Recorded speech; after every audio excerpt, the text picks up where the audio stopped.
No, it's good. Okay, we're all good? We're recording? She always does that. So we're talking anyway, right? So normally I just start the show with just us rambling on, shooting the shit, whatever, and then I have the super comes up and that's it. So why are you guys all looking at me?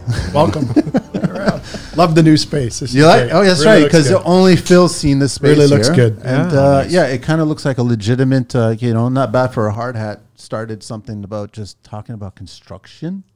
That's all we do is talk about construction, right? So welcome everybody. Thank you, boys. Good to see everybody. I know it's been a while, and I want to congratulate Will because technically speaking, you're at fault for everybody having to sing. And I got so many people coming. He's the one that did Frank Sinatra. Idea? Yeah. Oh. He did it, and he belted out, and we were all like, all right, we're going to stick with something like that. So everyone that's reluctant about singing, Sweet. You have Will Gonell to thank for, right? So Will, welcome to the show. Well, it's been a while. Like I think it was like show number 8 or 9. Digits. Yeah, 8 or 9 or something like that. Way back, 5+ years, right? It's been a while for sure. So Will Gonell Homes is here. Yes. Any website information you want to share? Still the same. Still everything's same. Yeah. That's it. Email? Will@GonellHomes.com. That's it. Instagram is Gonell Homes. Actually, I think I changed it to developments. If I remember. Developments, that's right. I remember that. Yeah. And we'll get into it because you're stateside, Canada side, in the moon, like stuff like that, all over the place, right? Much, yeah. And then next to you got Mike. Mike Campbell's back from Integra. Thanks for having me. Man, it's good to see you. I haven't seen you since way before we started doing video. Yeah, talking a lot on the phone, though, from time to time. All the time. Good. Phone's always available. Yeah. Whatever the dangerous thing I did about putting my number out on all the show notes, and it's great. It's wonderful. Absolutely wonderful. You need a second phone. Yeah. No, I don't need 2 phones, man. But yeah, Mike, welcome to it's great to have you back. Thank you. And the information again? It's Mike at ibbg.ca, Integra Bell Building Group. Instagram is at Integra Bell. Awesome. And next to you, we have Ty. Welcome. General. Thank you for having me back. Oh, thank you for Great coming studio. Back. Love the space. Nice to meet some gentlemen. And met Phil before, and we've chatted with him quite a bit. Have you met Will and Mike? I have not met these two guys. Follow some of their at all on. Maybe we've linked up in a message online somehow through IG, but definitely chatted with Phil over the last year and a bit, and wanted to bring him some baseball bats when he got broken into a little bit ago. And I saw. I was ready. I remember that. I know that was terrible, man. Yeah, did they ever find? They never found. We caught one. We had one arrested. Wow. Oh, good. Good for you. Good. So he's going to get let go now and just be given a job. Canada's catch and release program. Yeah, okay, that's wonderful. That's it. I love Canada. So your information, Ty? Ty Nickel, Nickel General Contracting. It's Nickel_General at IG, and then Ty at Built by NGC. Perfect. Thank you. Yeah. And then we have Phil. Phil's back. Thanks for having me. Heavy duty, man. Yep. Good to see you, bro. Thank you. Love Why does everybody got a lovely tan going on here? Like, what's going on? Outdoor work. Yeah, outdoor work. Yeah. Is this a farmer's tan? Farmer's tan. Don't ask us to raise our sleeves. Barbecue season, did everything. Yeah, there you go. So welcome back, Phil. And the deets again? Heavy at heavydutyhomes.com and Instagram's at heavydutyhomesinc.com. And you're a brand new daddy this year. Yeah, I have the 1-year-old. Thank you. Anybody else? Anybody know? Anybody having a 3 and done? Got the vasectomy 6 months ago. So I'm done. 4 years, 5 in years. the military, Manny, I hope this may be cut out. I know, but in the military, when that question was asked, we used to say, at least none that speak English. Yeah.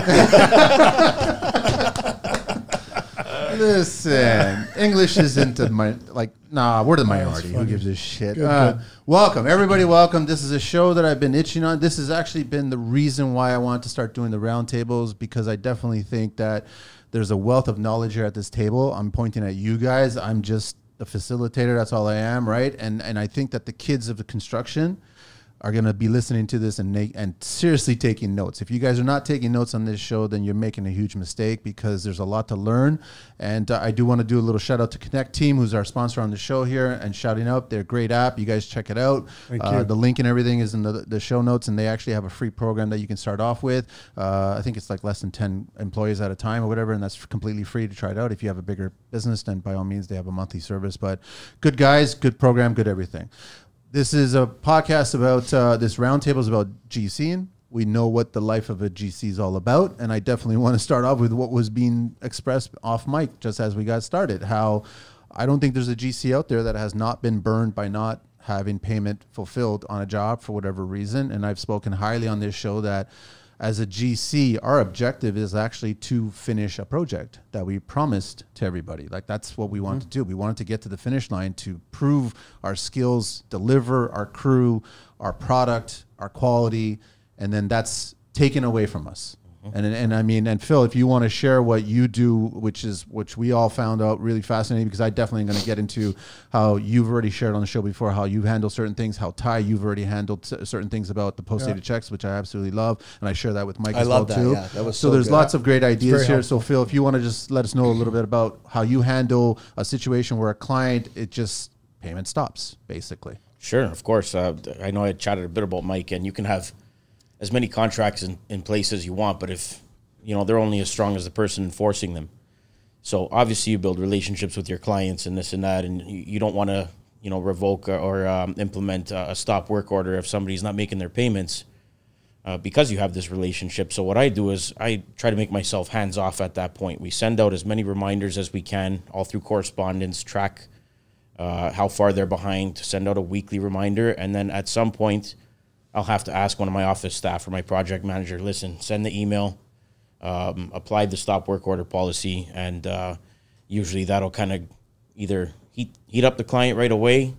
It'll stir something, but you won't get those crickets that you've been getting for the last 4, 5, 6 weeks that you've been trying to remind them that, listen, you're out of money and their next installment's due. You can no longer work at this point, and it's going to cause delays. Anybody's going to get upset when they hear that. But it's the ball's in their court. As long as you do all your paperwork and put as much information in your contracts and have them initial the clauses from the beginning. Like we have a clause that they have to initial beside that pertains to that element only among all the other pages. So it's you've read this. You understand that this is how much time, this is how many reminders you're given. Once we hit that, this is what we're going to do. And there's really no going back from there. But You don't want it to get to that point. Obviously not. We want to work efficiently. We want to hit our deadlines, not have delays. We don't want to have these incidents with clients. Sometimes they just don't have the money, and that's where the relationship starts to get entangled. But this isn't about a relationship. This is still a professional work environment between you, the client, and the project. So it needs to be handled properly. You can't take a beating, and you can't be funding things for free as a GC. Maybe when the economy's really good and you have 10 other jobs on the go, and you want to be nice to somebody, you can pull some money from other areas and say, listen, I got the project on the go deal with what you got to deal with. But that's up to you and the client and your financial position if you want to take that kind of risk. Right now, what I'm seeing is that risk is not easy to assess. Like you can take that beating. You'll take one on the chin because there's not workflow like there was. What I like about that scenario is that you're taking the emotion out of the equation. You've sold the project on emotion and your deliverables and your quality. So you are that face of the business and you're bringing all that presentation to that. Yep. But the moment that this is a reminder it's a business transaction, then guess what? I'm not your friend anymore. We need to resolve this business transaction. That's why I like that you've taken out the emotion and you're letting somebody else, whether somebody in a company can find somebody that's either in the company or somebody that maybe handles this professionally. Right. That they can come in, for lack of a better word, call in a cleaner. Yeah. They're the ones that come in and they take care of this. That's their only focus. They know how to mediate and work and understand the clients and the position. I know that, and I know that I've mentioned it to you, Mike, when we've chatted a few times on the phone, is that there's a perfect storm going on here. I'm sure it's not as bad as in the States. You guys probably might think that it is or isn't because you're in the States now as well, and Will, you've also been in the States as well. And but I think Canada, the way things are set up and our bank rate is going up, and I think people are overspent and they're not realizing how expensive things are going and getting.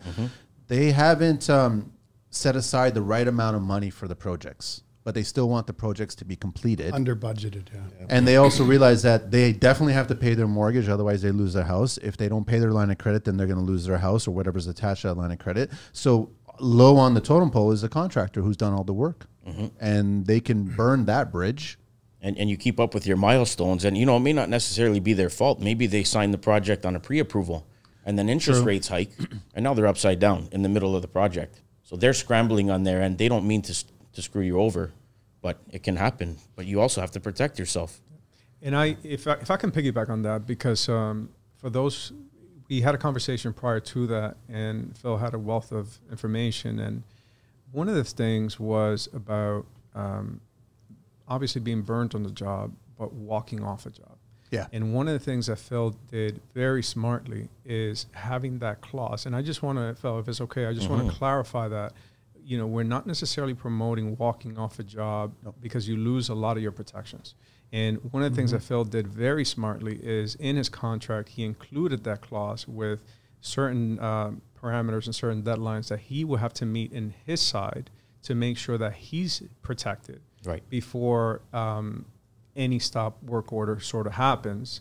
And even before he actually initiates any further implications, he would send it to an outside, and I'm totally speaking on your behalf, and I'm sorry. He would send it to an outside agency to make sure that all the milestones were kind of hit before any legal recourse will happen at that point. And then we still give them a buffer. That's correct. So the final warning will give 48 hours.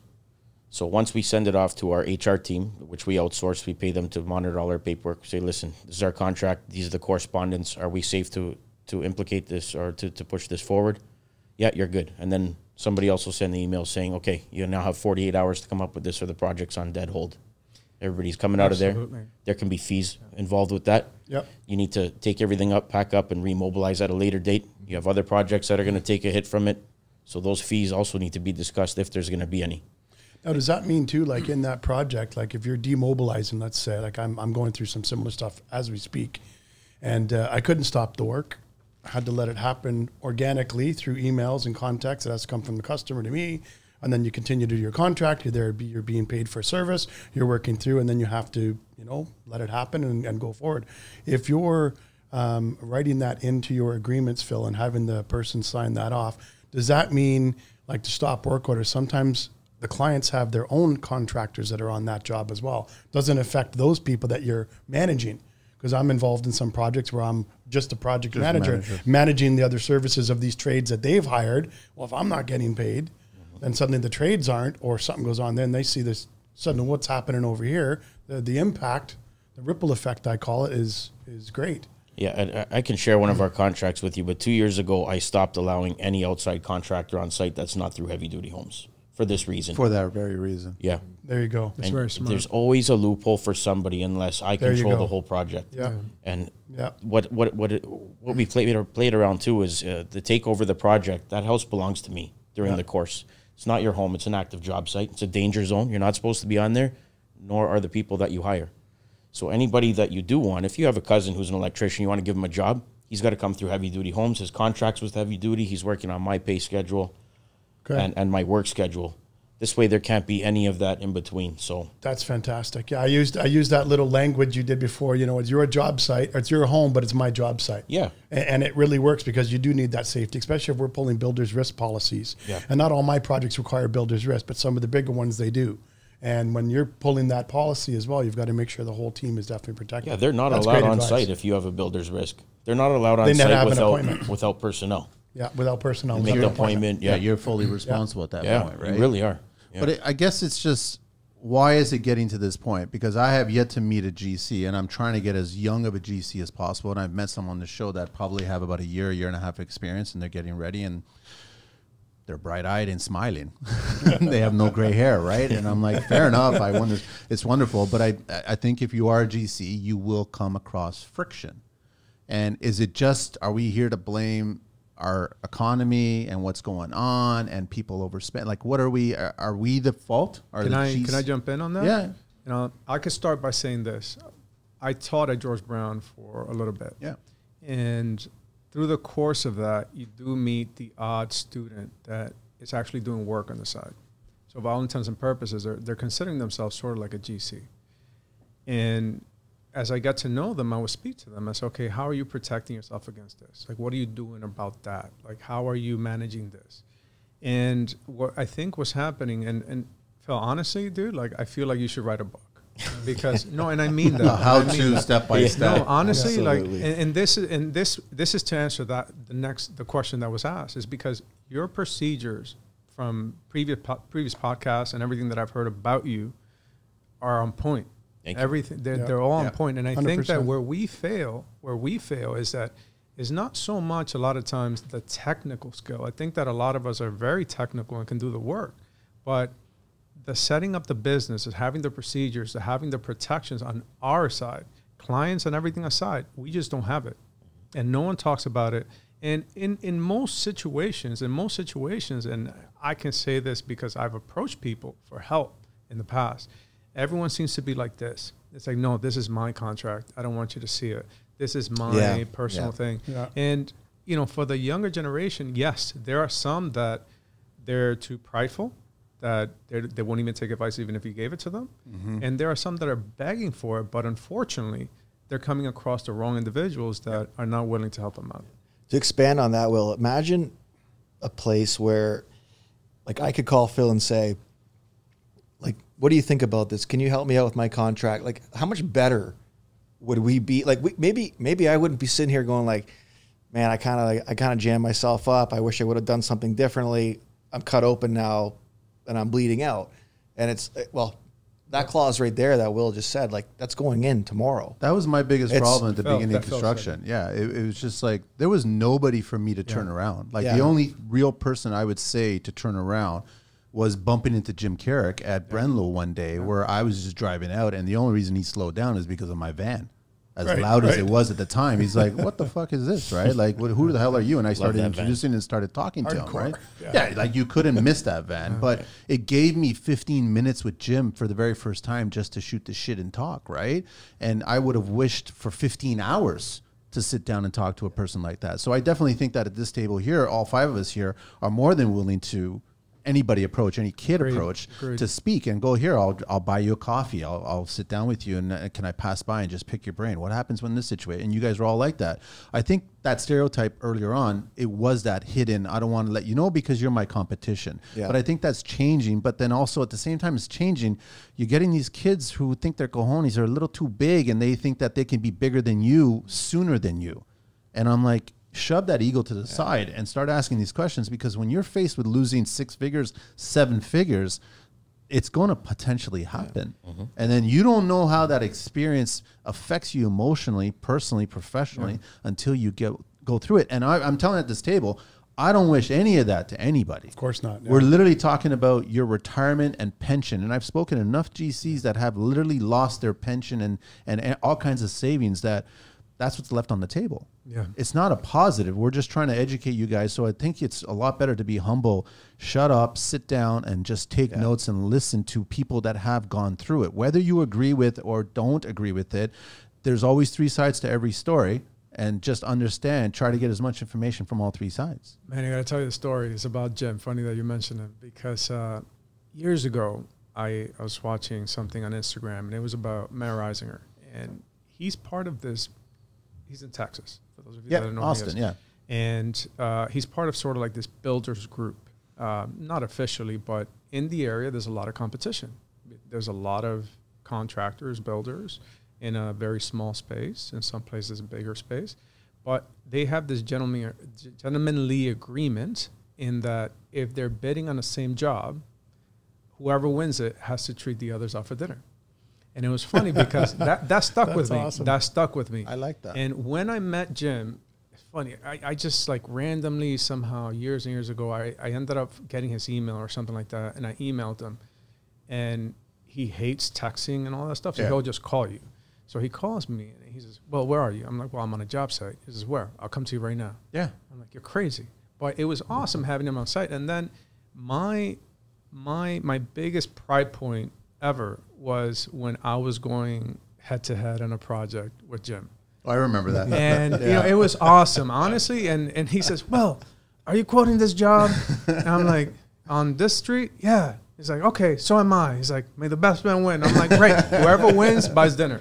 And it was awesome. And that's what it should be. That's how it should be. That's how it should be. Will, did you ever, when you were competing against Jim, did you ever call him up and say like, hey, like, let's like compare scope and see if we're on the same page? Yeah. So the first, I think that's valuable. The first thing we did, and it's you know, again, a lot of people may not know this, but the first thing he says, well, are you going against this job? I'm like, yeah. He's like, what are you thinking? I'm thinking it's going to be around 9 or whatever it was. And I'm like, yeah, that's a pretty reasonable number. He was like, yeah, I can't do it lower than that.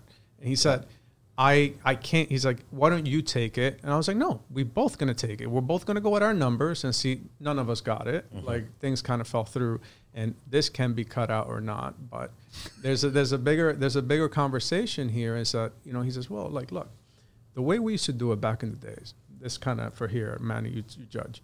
The way we used to do it back in the days is that we used to be part, if you and I, if all of us are in the same sort of area and, you know, we got X and Y jobs, like we used to get together. And if we knew that, hey, if Phil, you're busy, Manny, you need some work, it's like, okay, you know what? We're going to go high. Manny, you go low, and then on the next one, just repeat the favor. It's absolutely brilliant. And it was a community. Yeah. It was a legit community. It wasn't about gouging. No customer was being gouged. Like they got estimates, which is essentially what they were looking for. But you know, at the end of the day, like it was us helping each other out and doing the right thing by the client. You know what that's going to do? And I already know, and I'm not like a white light kind of individual or whatever, but I'm just going to say that if you got that job that time and the other ones just bowed out saying, listen, we're going to support you, we're going to go a little higher so you can get that job, you know the others are going to get another job coming down the pipe real soon. Yeah. You know that's going to happen. Yeah. Just because of the kindness that's being shared within the community instead of the competition. Yeah. That's like, it's just, it makes sense. And now everybody just wants to go to war. I was even talking to my buddy John. He owns a company called Rental Corp. And he calls me all the time. He goes, hey, man, do you have any work to share in my area? I got some leads in your area. Like, we'll exchange stuff. Nice. He works in regions I don't really reach out to, and vice I've done versa. The same, too. Yeah, you build these, you know, these little networks it's more with people. Valuable. I do the same thing with a lot of referrals. And, like, I've said this before, and it's me for years. Maybe that's why I'm poor sometimes. But I don't get kickbacks from my guys. I don't expect a payback. If I am introduced you to my customer, take care of my customer. You're 99% going to get the job if I've referred you because they're looking for it. Even when I moved to California, for 7 years, 8 years of being out there, my phone would ring all the time. I still get follow-up calls, and I just say, call so-and-so locally in town, and they'll help you out. If they didn't follow through, that's not my fault. But it is this community sense, and I think I've been saying this for years, and I've talked to so many people in the last year through Instagram and my private, group of contractors and trades, and they're up and coming now from just doing, drywall, and now they're expanding a little more into plumbing. Now they're doing more renovation work, and we have these conversations even just the last couple of weeks. So I'm getting hit from this customer. What should I do? And last year, a plumber called me about some legal advice, having to go after a gym owner because he wasn't getting paid. And I told him what I would advise him to do and how to just keep the pedal to the metal. I think the community of us, getting together. And for example, I moved to California. I didn't know anybody. I had to just get out there, and I'm in a small town up in Lake Tahoe, and everybody's a contractor. The Yellow Pages back then was general contracting was like this thick. Wow. So everybody was a contractor there, but it was all about who was in the neighborhood. And I networked with those guys and got in touch with the best people. And that's all we can continue to do. And I'm not afraid to call somebody or ask for some input about pricing, or because I don't know all the answers. Yeah. But even on that flip side, if you're young GCs coming into the business, create your own circle. Correct. Start off by creating your own circle, and then bring the old guy in or old girl in, and then have them as a guest speaker in your circle, whatever, and pick their brain. I'm like, someone that's been in the business long enough, what do we want to do? That's smart. Yeah. We want to share information. Yeah. If you're in construction, we all want to share the information at that point. So if you've got a little group of friends that are all getting into the business, and I encourage the drywaller, the landscaper, the electrician, whatever, and they want to start GCing and being that top dog on the show, whatever, then get connected with other people that want to do the same thing, and then find out who's making a mistake, and then try to educate each other, and then get somebody else that's more senior and get that information from them. Yeah, very there's true. Certainly, if I can interject there for a second, Manny, there's certainly a lot of there's more collaboration now happening for sure, and social media has certainly helped with that.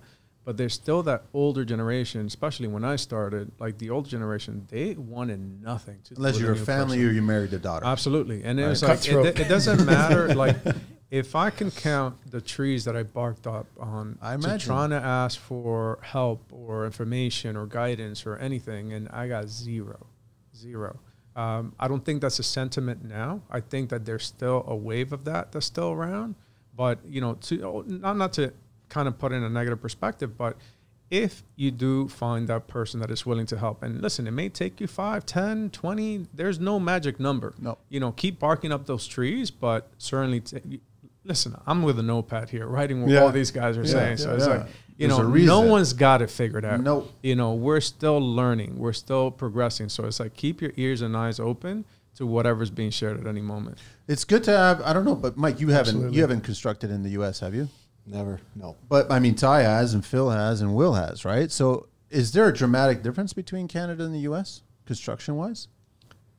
Using digital platforms in our industry is becoming more common, especially among the young folks, because it improves efficiency, prevents mistakes, and overall makes our lives as contractors easier. This is why we partnered with Connecteam, a platform built to manage, train, and communicate with your team. Connecteam's desktop version gives managers a live overview of the business to track work hours, create schedules, make sure the business meets compliance, and so much more.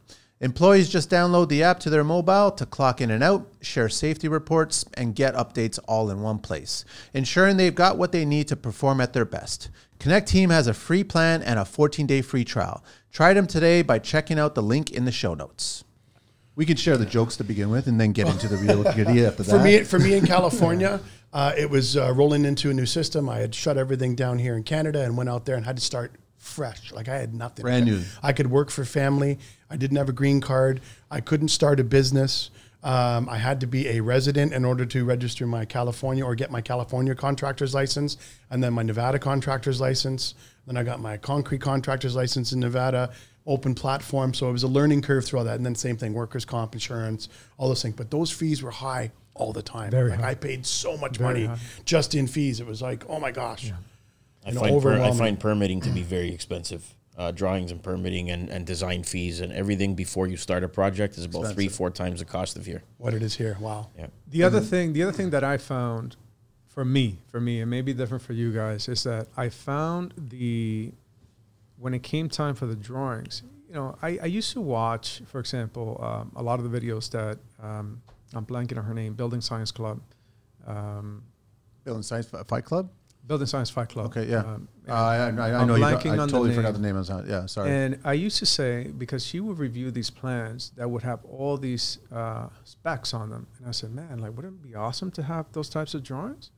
And it may be me, but here in Canada, compared to the drawings that I would get in the States, are vastly different. Really? When it comes to sequencing, and I'm not talking commercial job because it's pretty normal to see them in a commercial job, but I'm talking residential. To see the sequencing on every single detail, like how is this window being flashed? How is this being terminated? Yes. How is this being approached? Is mind-blowing. The backside of a crown molding. Yeah, and that's not to say that improper practices aren't done. That's just poor supervision, but every single detail is on the drawing. There's more left to the GC on site here in Canada yes, than there is in the States. Absolutely. The drawings here are very vague. The last Yes. couple of projects I've Yes. been involved in, even with my own architects that I have relationships with, I'm like, can you add a little detail? I need a couple of... Yeah. For the That guys opens up more can of worms and then they're for like, us. well, they haven't paid me for that much. I'm like, then I go to the customers and I'm like, okay, we're engaged right now. We're moving forward here. And the architect's telling me that you haven't like paid for any more detail. Well, you'll figure it out. What do you mean figure it out? We need to know what the detail is. Like exactly, or you're just going to blame it on the guy who installs it if something goes wrong because we haven't done it we've done it incorrectly. And you're right. The details I do remember in California, Nevada, seismic, even Vancouver when I was building on Vancouver, like, okay, this is how it's flashed. This is how you cut it. This is how it's installed. It's almost dummy proof. In the military, we would have called it Barney style. They break everything down Barney style, where it's like you follow the sequences and you're pretty much golden. And, obviously, like on bigger residential projects, there's always like every trade has to do a mock-up. Yeah. Every single trade has to do a mock-up. That's not the case here. No. But you don't have the money for it. You will never get the approval of the budget. You'll be budgeted out. Yes, you will. Yes, you will. That's true. I remember seeing mock-ups a lot, especially stuff in Tahoe. Yeah. Guys were quoting on things like, no, don't like it, take it down. Like, okay. Was there original Barney? Like it was an actual soldier named Barney? Or what? I don't know. He wasn't purple. You got the crayons here, so I don't know. Hey, they're just there for set. Where did you build, Will? Where did you build? Or where are you contracting now in the States? All over the States. Okay. I was talking out Florida, Nashville, Boston, D.C. Oh, amazing. Baltimore. So it was kind of all over the place. Nice. So it was more on the consulting side, but we got involved because a consultant is different than actually being the general contractor. So you can consult, but you can't contract. Yeah, you have to hire the contractor. But the funny thing is that everyone has a consultant there for everything. I've been advocating for consulting up here for the longest time. Why don't we have more consultants to educate the bridge? If we had the services that they have there, for example, like I would be on projects that I was one of 5 consultants. Wow. The architect will have a consultant. The builder will have a consultant, the GC will have a consultant, the developer will have a consultant, like everybody that you can, like, and I'll be one of 5. Yeah. Wow. Canada's a very DIY mindset. Yes. And when you go there, it's like this meeting of the minds, and it's like everyone's sort of like protecting everyone to the benefit of the end user, to the benefit of the client. The client, right? Who you're But the building client for. here is thinking it's just numbers. It's more It's money. money. At It's that more point. money. I don't have we the money. opened up the show talking about not being paid. Correct. And now you want to add another line item Yes. to the job, which is just like, I mean, how many times have you guys had conversations with clients where it's like, do we really need to be paying you and this to take care of that? Yeah. I know, but then Yeah. you go into his point about the architect, and we've all been through it, where I start out with a set of drawings, and by the time that I'm done, I'm doing a design build. Yes. Yeah. Because there's not enough detail. And then the amount of time, listen, our job is hard enough just figuring out what's actually on there. Because a lot of things work on paper, don't necessarily work on the construction Looks good site. on paper, yeah. And that's just the things that are on there. Then you add all the things that are not, and the amount of hours and time that you're spending figuring all that stuff out. Like, how do you even begin to charge for that? Yeah. Is a bigger question. And that's what I hate a lot about that exact thing is you could, like the way that you're going to perceive that, you're going to put all that time into that. You're wondering, like, is the other guy that's competing against me doing the same thing? He's going to be a couple $100,000 lower. He'll be dramatic. I'm gonna get smoked on this, but then the client's gonna, in the end, the one that's gonna take a beating, and like that's what I find, which is really frustrating. Is a lot of times we go into a house, pre-construction, we'll talk to the client, and go over scope, and I wonder to myself, I'm like, okay, the guy that's competing against me, like, does he use Builder Trend? Is he on Company Cam? Like, does he have $5 million liability insurance? Like, is he pricing out the same scope that I am? And I only pray that they are, because how else, like, how do you compete? How do you, like, this guy's $100,000 lower than me, but like, what are we doing for the kitchen here? We have no specs on. Like, are we doing pullouts? Like, there's so much information that gets lost, and a lot of guys just go, it's going to be $500,000. And you're looking like, how'd you get to that number? Like, what are we talking about number wise here, guys? How many years you guys all been in the business now, GCN? This is going into my 8th year on my own. Ty? Since 1987. I'm probably the oldest in the room. I don't know. Maybe. No, you're not. He doesn't look old, though. He doesn't look you're a old. little older I know, usually I'm the oldest guy. It's my cream. Mike? My heavy duty cream that I use. I've been, so 25 years cream. in business for 11. Okay. And So 12 in business for just over 10. So there's a good chunk of like experience here, right? And what I like about this too, even the younger ones than us, or even the younger guys, is, here we are, a group of men, still willing to learn. Like, I am by far not. Gotta be. I don't know everything, and talking about points and doing drawings and things.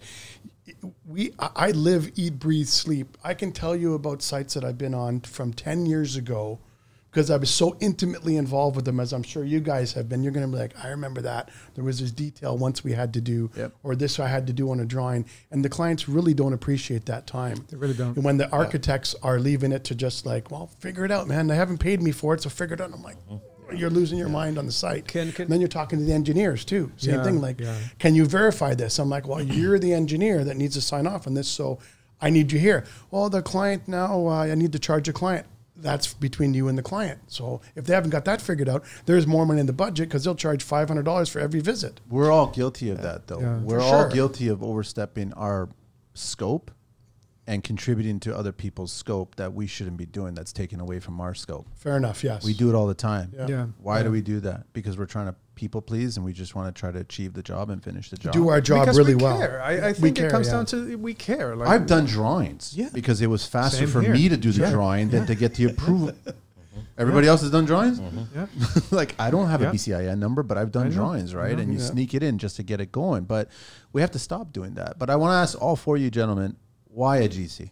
Can I go back for 1 back second? for I just sure. want to back up, because we all said kind of the time that we've been in the industry. When I started, I always thought the 20-year mark was like it. Like, I felt like I maybe know it because it's You'll the know 20 everything by 20 years? because everyone that I was dealing with, I was managing a very big site. I was managing a very big site when I started, and everybody there had over 20 years, and yet, you know, mistakes were still being made. And I was like, what the heck? Like, what is the magic still number? wet behind the What ears, is the magic man. number? And I just want to comment on that for a second, because Phil, like, I think you said 8 years, right? I just want to pause on that for a second, because it's not the years. Yes. It's the investment. And I want to say, and listen, we haven't really met up until now. And I just want to make that very clear. But yet, I am so impressed by all the What he's procedures built. Yeah. that he's got in place. Systems. In all the systems, because that is so hard to do. And not taken away from his experience either. Sorry. No, it's all good. So Yeah, no. because, you know, I'll give you a story, because we did a job. Well, I was supervising a job in which I think we were building a church. I don't remember anymore, but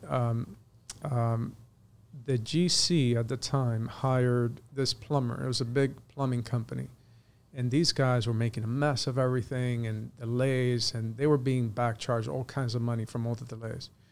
Then they hired a plumber that I've used in the past. It's just him and a helper, like a very elderly helper.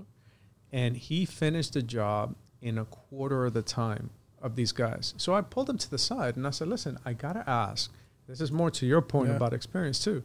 I said, how in the world did you finish a job so big in such little time? He says, well, I've made a lot of these mistakes before, or I've seen it, and I know tricks on how to speed up the time and not jeopardizing the quality of the work, but just doing it faster. He's very efficient. He Yes. becomes very Yes. efficient. Yes. And when they're doing, you know, here we are as a general contractor, when they're doing one job really well, they will be more efficient. And you guys have trades that'll come in, they'll walk circles around me, Yeah. but I can do every single job Yes. that these guys come into.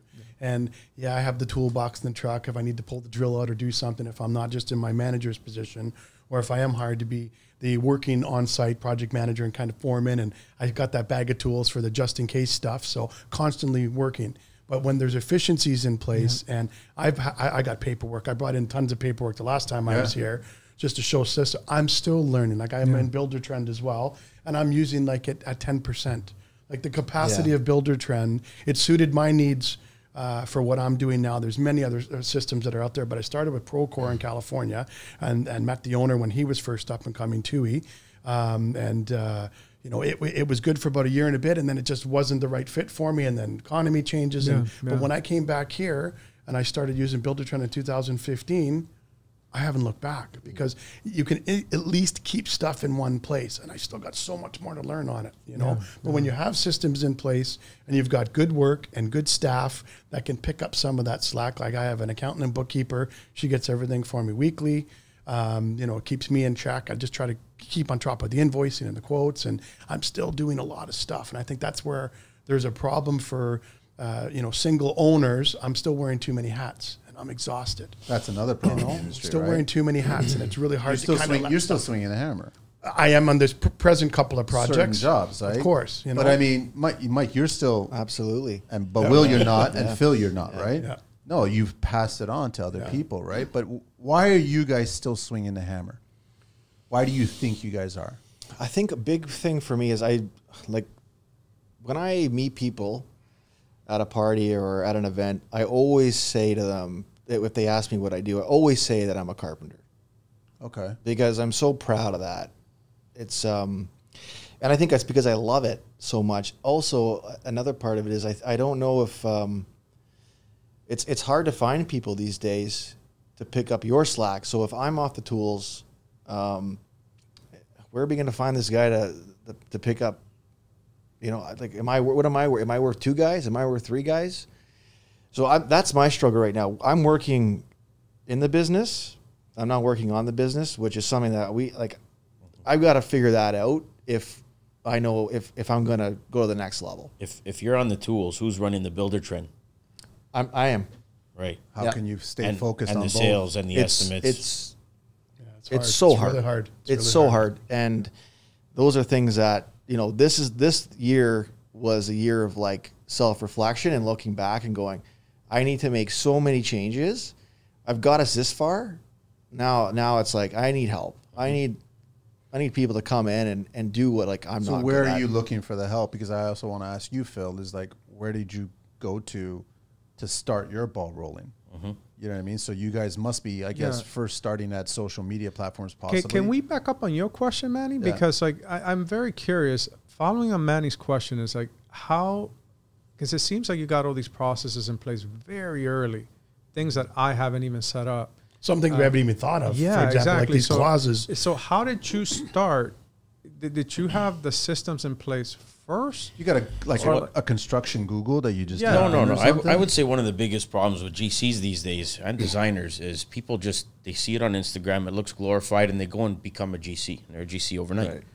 Any good GC usually has a strong suit or a trade that they've worked in. They come from a professional background, whether it's carpentry or tiling or could go as far as demolition. You have a site experience and a vast amount of it.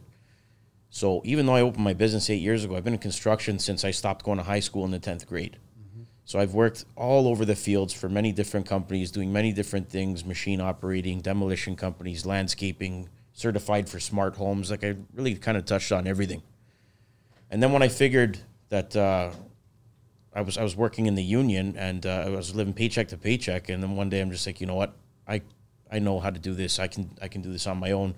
And I know how I don't want to do everything because I've worked for all these companies before. I've dealt with the clients. I've dealt with the suppliers. I've dealt with fellow coworkers who were disgruntled. I've dealt with owners and bosses of all kinds.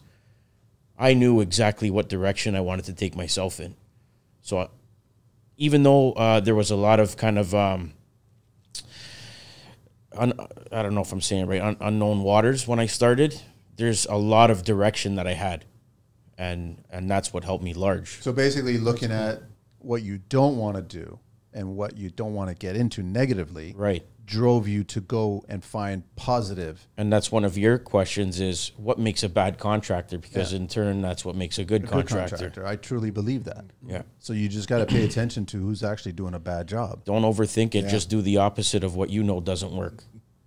In today's economy, doing a bad job is basically just delivering the bare minimum to satisfy the client without pushing them to a legal standpoint, right? Where you do deliver everything and it works and you've achieved what you said you're going to achieve, but is it worthy of what you wanted to achieve? And I put in, 14 years in fields for different companies before I figured I was able to go off on my own.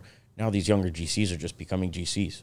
Well, I got a gripe with the younger GCs. I still want to get into. So, Mike, where are you starting to figure out where you're going to look?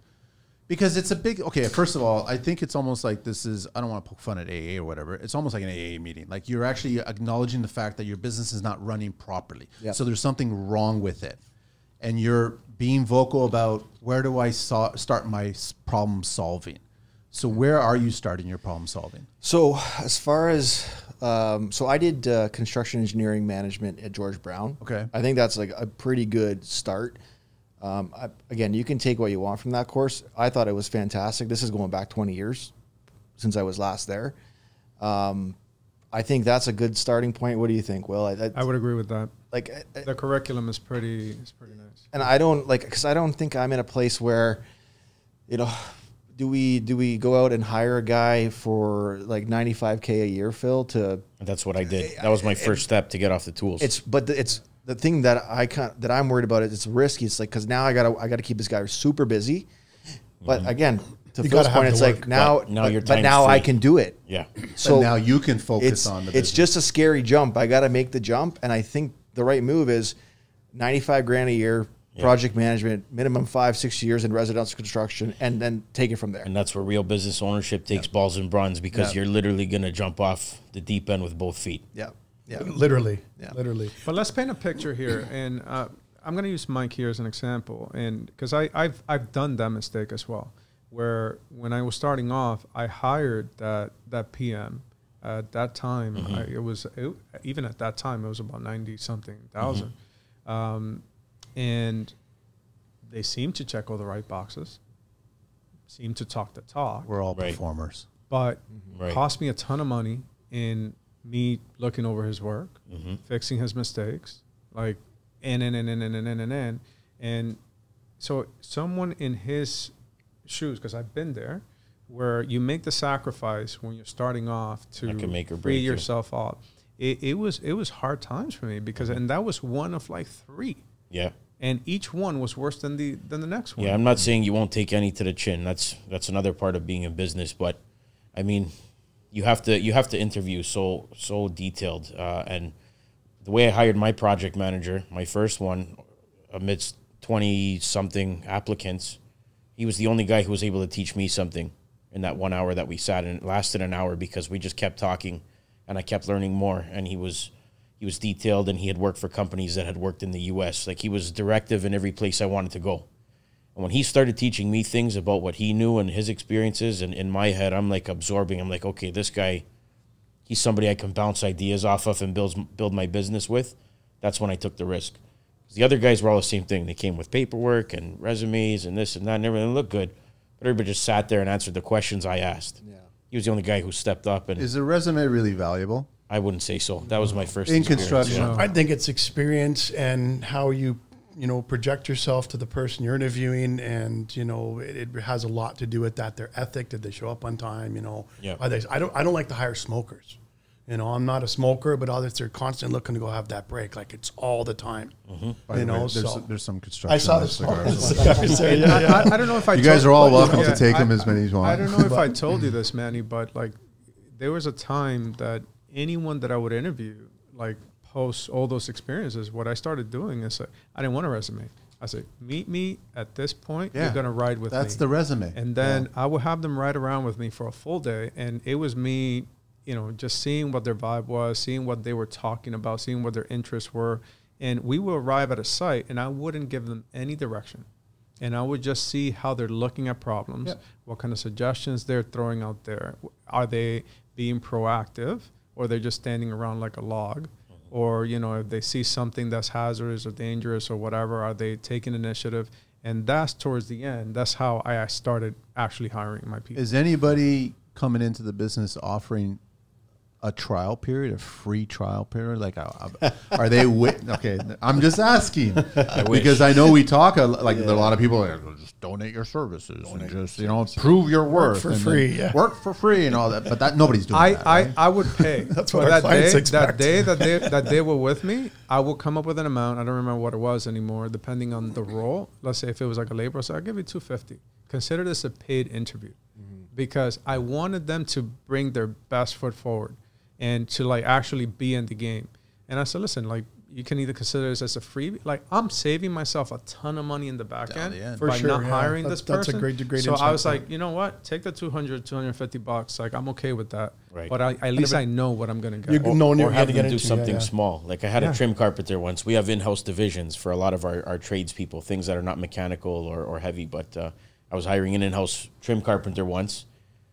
And I said, come to my office. I'm gonna have you make a door from scratch. Just mill it, make it, That's install a good it. test, by the way. I had a framed office in the back shop, ready to go, 2x4 wall, all the raw material on the floor. He took 2.5 hours, milled the door, everything was perfect. Like, okay, I'll give you a condo to start. We got something coming up in 10 days. And then I threw him the condo, and he took forever on it. But the job was perfect as the door was. So I can't really complain there, but it is what it is. Yep. You can't really do it for every element, but I mean, you could have a tile setter go to one of your sites and lay a shower, but if he fucks it up, what are you going to do? Yeah. Trouble. Yeah. One thing for me money. I did early on was with carpentry again is they want $30 an hour, $35 to start, and like, I need you to go make me a 3-step stringer, for a deck or something else. If they could cut a stringer in like less than 30 minutes, they're doing pretty good. But other than that, and thank you for saying that. I just want to answer your question, Manny. You asked, what is a GC? Yeah. And, everyone kind of knows it like as I don't know, I'm speaking for myself here, as an orchestra director. Yep. Maestro. I say that all the time, yeah. I like to equate it to a 911 operator, where it's like knowing who to call and what emergencies and how to do it. Yeah. And I'll tell you why, because to that point of like a shitty tile setter that, you may hire, it's like knowing who to call. Mm-hmm. Because again, like, it's taking the time, vetting people out. It's being on the job sites enough. Like, and Instagram's super deceiving. Exactly. Oh, and I feel bad for the new GCs coming out, because, they're guided, they think, and I know because I've seen it at school. Where they think like, listen, I've got this job, I'm going to take it because, I can go on Instagram and find a tile setter, find this. I was like, good luck. Good luck. I said, it takes time for you to see who is actually good, to have a primary, a secondary, and to know who to call. This is why homeowners are trying to be their own GC. Yeah. It's so tough. Instagram's the worst resume out there. I hired a tile guy a couple years ago so when I was really busy a couple years ago, this year has been a change for me. These couple of big house builds, one got canceled. I have another small project out towards Bancroft getting ready to get started. It was a bit of a shift for me because I was being hired to be on the site. I was the one, from my company. So I've kind of let my guys run the rest of the things as the packages have been put together and the scopes of work. And I give my guys a job site binder and then go through the scopes of work, and they can manage the other trades that are coming in. And it's relatively smooth because I have a system or builder trend, and a couple of my guys are older. They don't like the systems. They don't want to use it. So as long as I get the message or text, I'll input it. But there's my day. Who's running the system? Because I'm on the tools now again. I'm working again. So I've got more work to do at night. Do they not work? They do work. But when you get someone who's stubborn, who doesn't want to work, but he's a fantastic carpenter or a finish guy, you want to keep that guy and you pay him what they're worth. Construction's about being a team player. And you have to, the way I am is I'll accept that one guy for his faults, and I don't give him that responsibility then. Yeah. I will deflect it so that he's going to just do this, and then I need somebody else to handle and pick up the weight. So a couple of years ago, when I was running 18 projects, it's because of the system. I was not on the tools. I was just full on business mode, head down and, horse blinders on. And when you get into that momentum and you're on the sales and you're keeping up with that, things go really smoothly. It's been quite a year for me. I don't want. I'm not going to mention names. I don't want to take away from the Connecteam, but what I found the biggest difference in the U.S. as well is very system based. Whatever the system is, and I'm not going to mention names. There's a lot. I agree with you, but there's a lot. Yes, there's a lot. But what I realized is that unlike here, because I too had the same frustrations with certain systems here that I would try to implement and use. And that older generation had a hard time sort of keeping up. And to your point, it's correct. Like you want to keep him because he's like probably the best carpenter, the best finished carpenter, the best whatever. Where stateside is like you either get with the program or you're not going to be on the ship, period. Yeah, that's the one thing with builder trend is like everyone's got to buy in, and you got to force it down their throat, especially like you said, the older sub trades or guys that just don't understand iPhones. It's like, dude. This is how we're running our business now. This is how you're going to get paid. This is how you're going to follow a schedule. Like you're going to get an email. It's going to tell you that you're coming in on Wednesday because if you looked at the schedule, you saw that the painter was finished. Like it's supposed to run itself, but everybody's got to buy into it. Otherwise, it falls apart really quickly because if one guy's not abreast on the schedule, it really messes things up. And then it's like that was my kind of – it was like – trying to get everyone in on this, and then the system works brilliantly. Yeah, when you get all the trades even too. It works. Because some of the older trades, like the electrician for a guy's fantastic, but he's not into it. But that's part of your business, right? So you gotta, that's your model that you got to speak to your team and just go, listen, this is how I run the ship. We do co-construct training, which is like builder trend. It's something I found in the U.S. many years ago. Yeah. I got to look into Connecteam now. It's one of the things that Manny brought up, but we do training for our tradespeople once a month. Our designers, everybody has to come into my office. You see the value in it, right? Yeah. That's amazing. Yeah. And the older guys are starting to buy in because everyone's on it. They don't want to feel like they're not knowing something But is it no different than your trades like practicing at home? Like a good young trade goes home and tries to figure out what this scope is needed, and they'll practice and then come to the job site and perfect it. Yeah, they can mess around with it, but I want things done a certain way. We're going to show people where. This is before, and then still come to your training. Yeah. So then they kind of done the homework. And be a little better prepared. There's nothing worse than having a team there and everyone's just looking at the bright lights and not really contributing. That's a hard thing to train. And Phil, I'm gonna play devil's advocate here for 1 second, and I'm gonna put myself in the shoes of a young GC or somebody else sort of starting off. Using digital platforms in our industry is becoming more common, especially among the young folks, because it improves efficiency, prevents mistakes, and overall makes our lives as contractors easier. This is why we partnered with Connecteam, a platform built to manage, train, and communicate with your team. Connecteam's desktop version gives managers a live overview of the business to track work hours, create schedules, make sure the business meets compliance, and so much more. Employees just download the app to their mobile to clock in and out, share safety reports, and get updates all in one place, ensuring they've got what they need to perform at their best. Connecteam has a free plan and a 14-day free trial. Try them today by checking out the link in the show notes. And let's be realistic. This is a big investment on your part, because it comes down to that age-old saying. It's like, what happens if you don't invest in your people? It's like, what happens if, they stay and they have no training? So you're actually taking the time to invest in your people. But again, so let's take Mike, for example. Not that this is a theoretical scenario. He wants to get off the tools. And let's say he wants to get more onboarding with some of the trades or with the staff. So he knows that he's got to hire now a PM.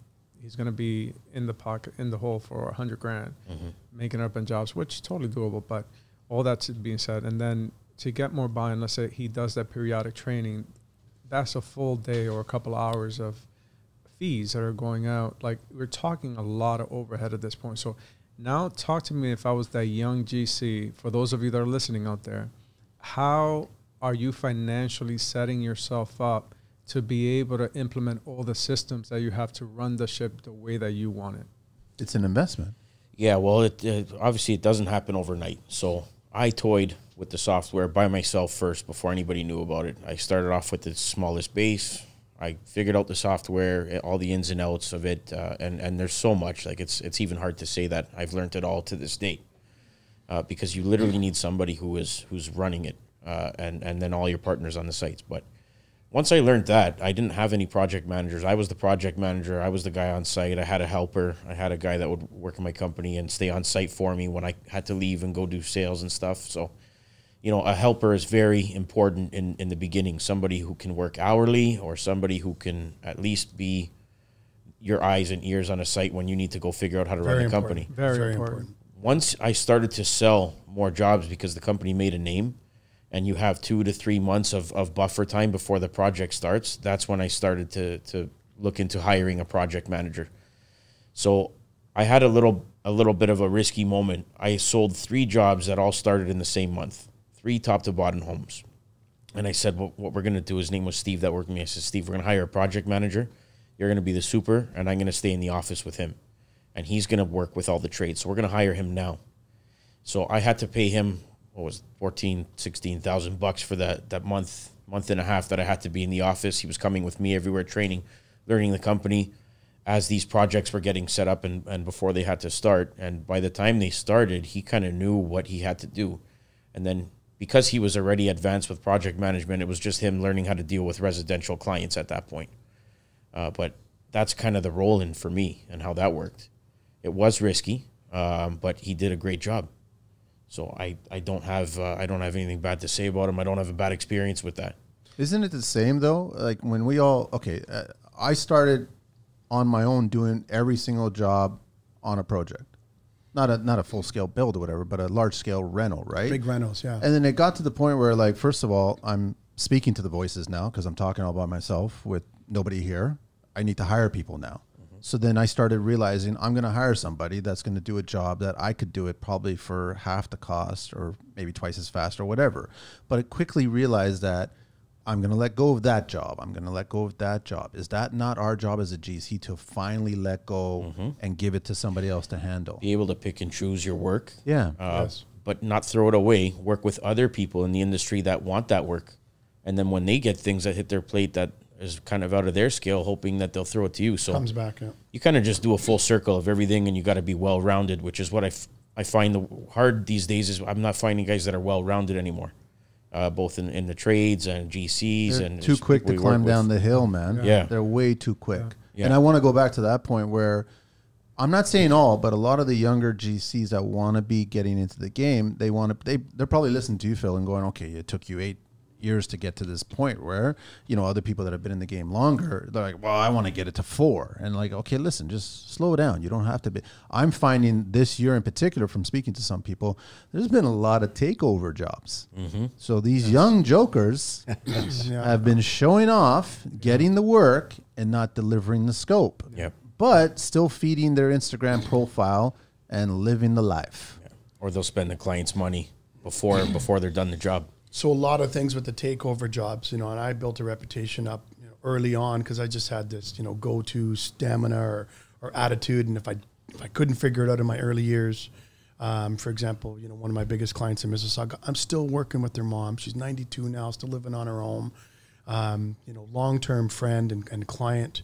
They gave me 17 stores to build in the early 90s, shoe store company.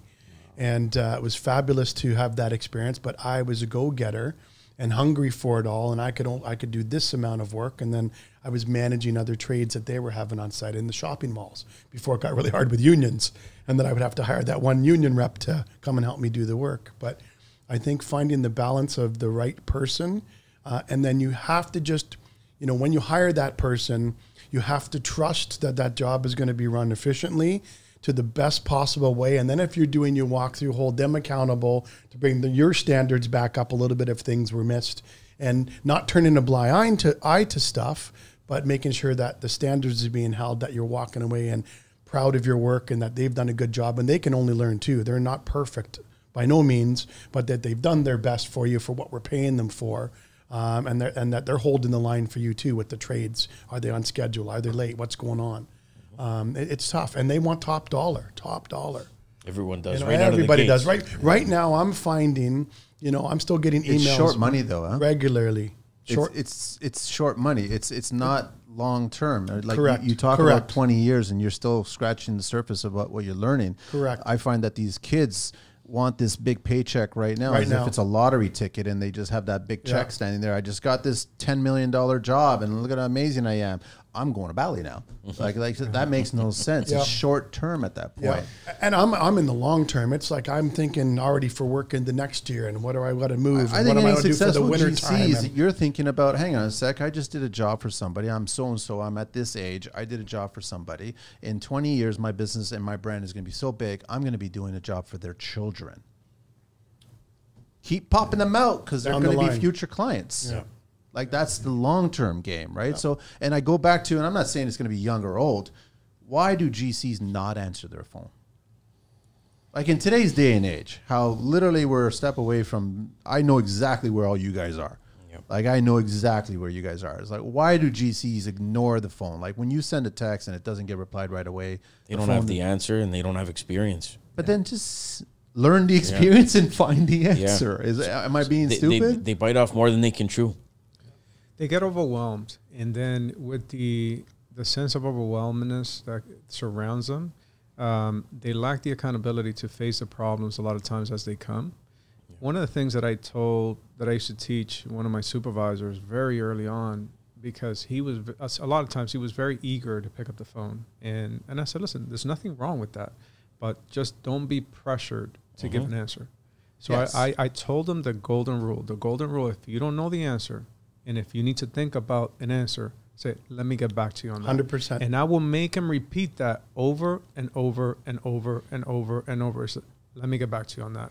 I don't have the answer to that. I'll get to the bottom of it. I'm going to speak to somebody. I'm going to get to the bottom of it, and I'll get back to you. It's our job to calm the situation down in the meantime. So you answer the phone, you calm it. Mm-hmm. Because otherwise the imagination gets the better of them. Exactly. Because the lack of response, now they're thinking worst case scenarios. They're thinking like all these negative things. And what could have been easily resolved by just, listening, just even listening, now roller coasters into this monster like a lawsuit or whatever the case may be. Their imagination just runs rampant. That's all it is. And they're wondering what's happening at that point. Yeah. I think a lot of GCs too, like, for myself or you gentlemen here, a lot of the other trades or for the young ones coming in there, they don't have the personality for it either. Yes. They don't want to deal with customers. I have trades who specifically they're not being taught communication skills. It's definitely communication skills, and they just don't have the nature for. They're like, Ty, how do you freaking do it? Sometimes I'm like, I just do. I don't know. I'm that coach or that marriage counselor. You know how many marriages I've saved? I'd lost 2 of my own, but I've saved so many. When you go in there, like, who's paying the bill now? The wife is like, how much do you need? You're saving the marriage. Record, Ty. It's not a bad record. But it's they don't have the confidence. They're not a people person. They're afraid of the communication. They're afraid of being accountable. Yeah. How to put out the fires and or communicating something incorrectly that they perceive in a different way, especially by text. Stuff will come in by text messages and like, okay, I'm going to read this 3 times over just to understand where she's coming from. And from a recent experience, just, brand new homeowners, they're freaking out about some stuff. You know what? Stop type texting and start voice texting. Voice texting can work too. Because go back to the imagination. They'll read it and they're like, oh my God, that comma should be, no, That should be a cap. No, just voice it, man, and send it off. I know in Canada, the States right now is better off, but I definitely believe that Canada is headed towards what the state went through in 2008. It's going to happen, which means lean years are ahead of us. What are you guys preparing for regarding lean years coming down the pipe in the very near future? I think for me, someone that probably, given the way that the sales went this year, I think there's going to trend. It's not going to be as good in the next few. But the nice thing about most contractors is like our superpower is typically really good at sales. And the other one is, which a lot of people, which is in huge demand, is like you could always fall back on a trade. Yeah. Like I could, if things get really tight, it's like call Phil and go, you know what, you need a trim carpenter, hang doors and put crown molding in. Yeah, humbly.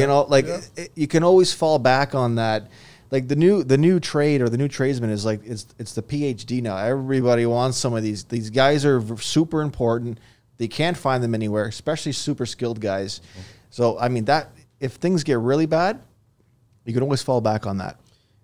I would add to that in preparation for that, though, my advice for anybody at any stage of their career is diversification. Yeah. Mm-hmm. You can't just have the one thing going in. And I don't mean like in a construction company, it's great. Like I ventured into different things within construction for the very same reason. So that if one thing fails, I have the next one to follow up. Phil's doing a lot of that right now. Mm-hmm. So it's like having the different things. So again, I hate saying this, but I'm going to fall back to Matt Reisinger. He learned from the 2008 recession in the U.S., and what he learned is to have different venues of money.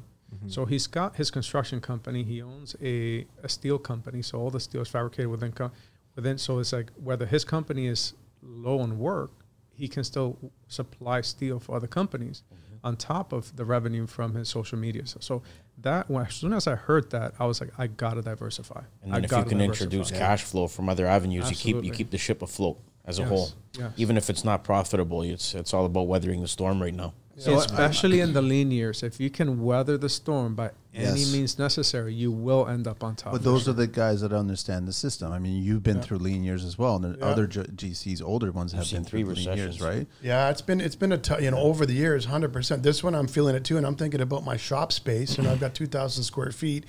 Literally in the last couple of weeks, thinking, okay, winter's coming. I got to move some stuff around in the shop. Maybe not going to use it for full storage where the RV is going in there anymore. Make the shop work.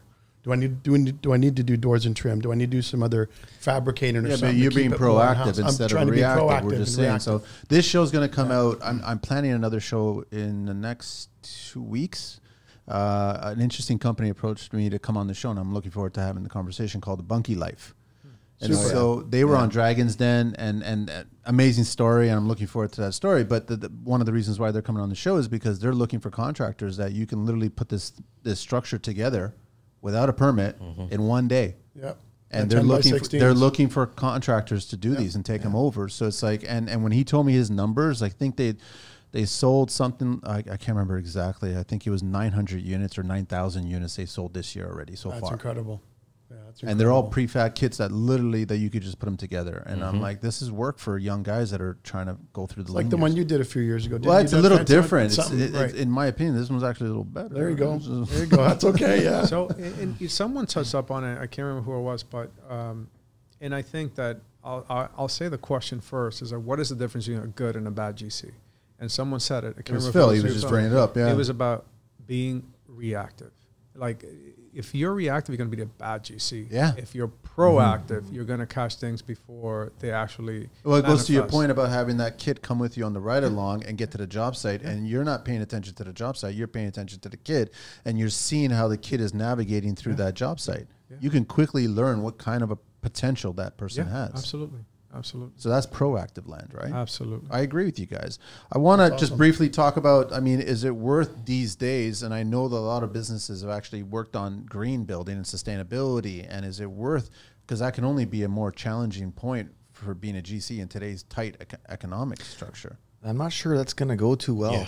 I think it's back to those kind of bare bones builds for the next little bit at least. A little bit. And then maybe step into that in the next 4 or 5 years when people They're got not some money to financially spend on it? sustainable at all. Are the clients asking? Are you guys seeing clients asking for this stuff? I think it's whatever spec too. Yeah. You know, bare bones minimum. A lot of things for clients can meet their budgets, and then we have the higher end clients that are, you know, all green, all energy, and all that. And the spec, I'm forgetting what it's called, but level 5 building or whatever coming out of Vancouver for energy efficiency to go R30 to the roof. You know, so from basement to the roof is what I'm hearing. The next years are they're like at level 3 right now, and it's coming into Ontario, so that we have these building, you know, standards we're supposed to go to now to go to R30. So I think right now with the architects and things that we're getting presented to us, when we're bidding against good guys, and you know, when you've been doing this as long as I have, or even with newer guys, you get to know who you're kind of competing against on some of these projects, and you'll bump into the same guys over and over. And I always ask the question, how many quotes are you getting? You know, who am I going up against? I just like to know their names. I'm like, okay, I know that guy. Yeah, I know that guy. And years ago, I used to be actively involved in all the other associations, you know, actively. And it was so time consuming. Now, I rely on my quality and holding the standard and having a system in place as best that I can, and contracts and so on and so forth, that keep that in alignment with the project you're doing, and finding good people to just help us push forward. I'm going to jump on that because I'm a little bit on the other spectrum of things. So currently I'm actually finishing a sustainability course through Rotman School of Business. And I've always been interested in it. It's just it's my happy place, if I'm being quite honest. It's nothing that I educate the clients on it. It's nothing that I push for. I don't think I would make my company necessarily like a green company, a sustainability company, because I've seen the struggles that they go through. So I think it's about, since I started in this industry, my goal has always been to stay at the table. And how do you stay at the table? By being able to have the conversations. Yeah. So that I think that where is it going with the green?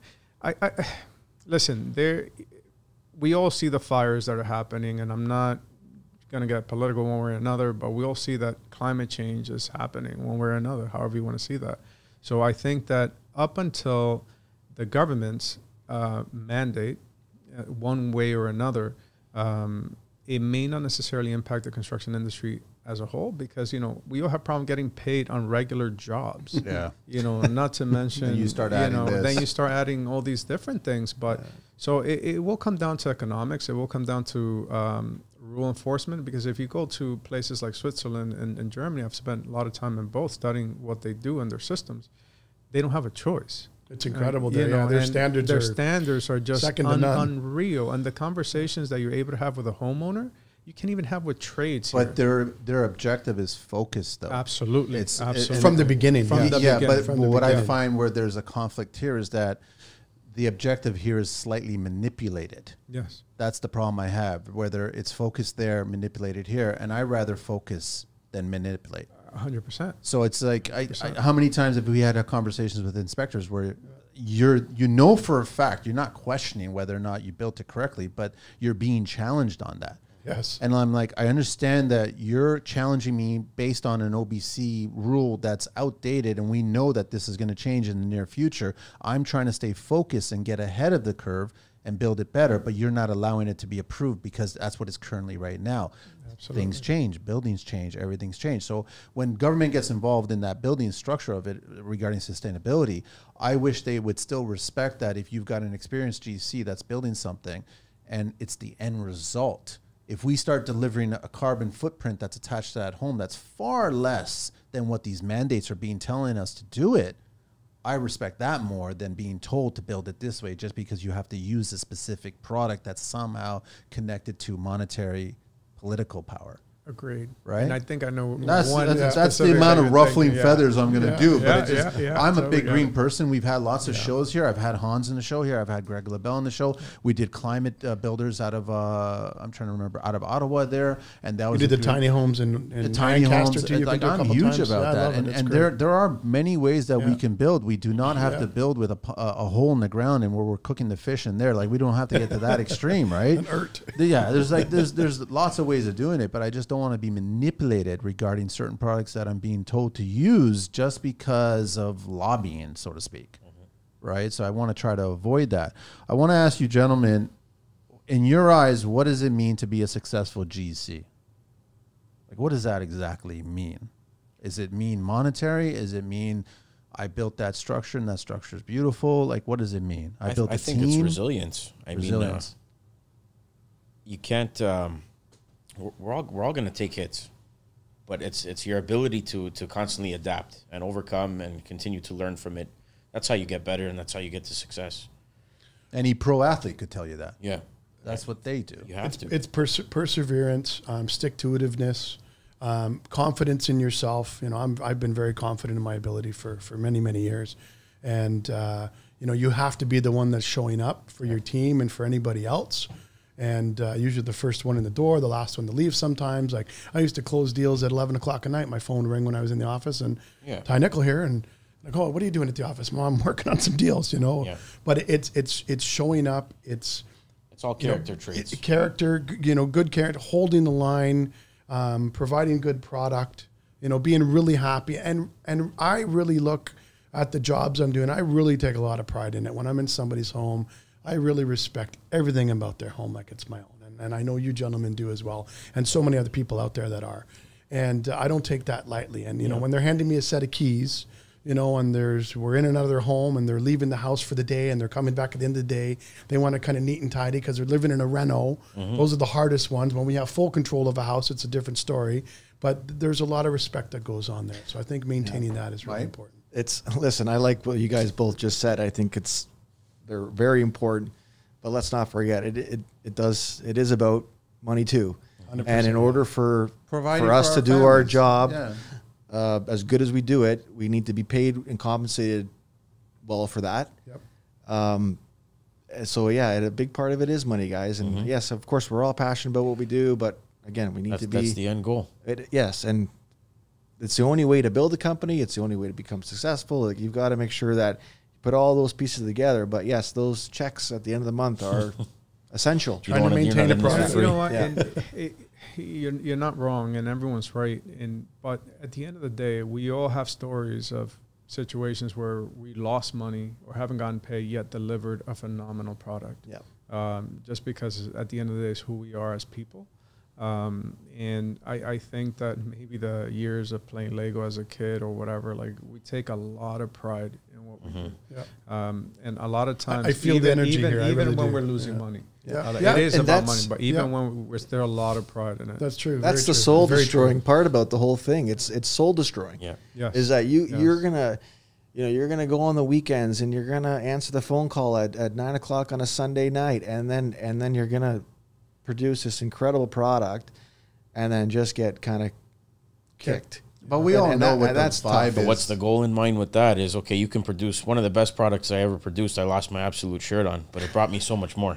Agreed. Yes, so I finished it knowing that. So. Fuck, I underpriced this. I underpriced that. You get through 130 line items, and you're like, okay, I'm losing $100,000 here, but you knew, and I learned a lot from it too. It's about the next 10 pages. Yeah. But like we're in University of Construction. That's what we're. Yeah. And you're paying tuition every single day. Yeah. Yes. Yeah. Other than the build itself, I've heard on the show several thousand times, and I'm not dismissing it at all. Other than the actual build itself, what's the next most important thing? To me, to all of you, is client relationship. You know, I always say that's a good one. Within the company, for me personally, and not to say, just like life, you're not going to please everybody, but our motto within our company is we start with clients, we finish with friends, because you're in there for such an extended period of time. Even in a simple rental, a lot of times you get to know them so intimately that there's birthday cards that go out, there's Christmas cards that go out, like, because you.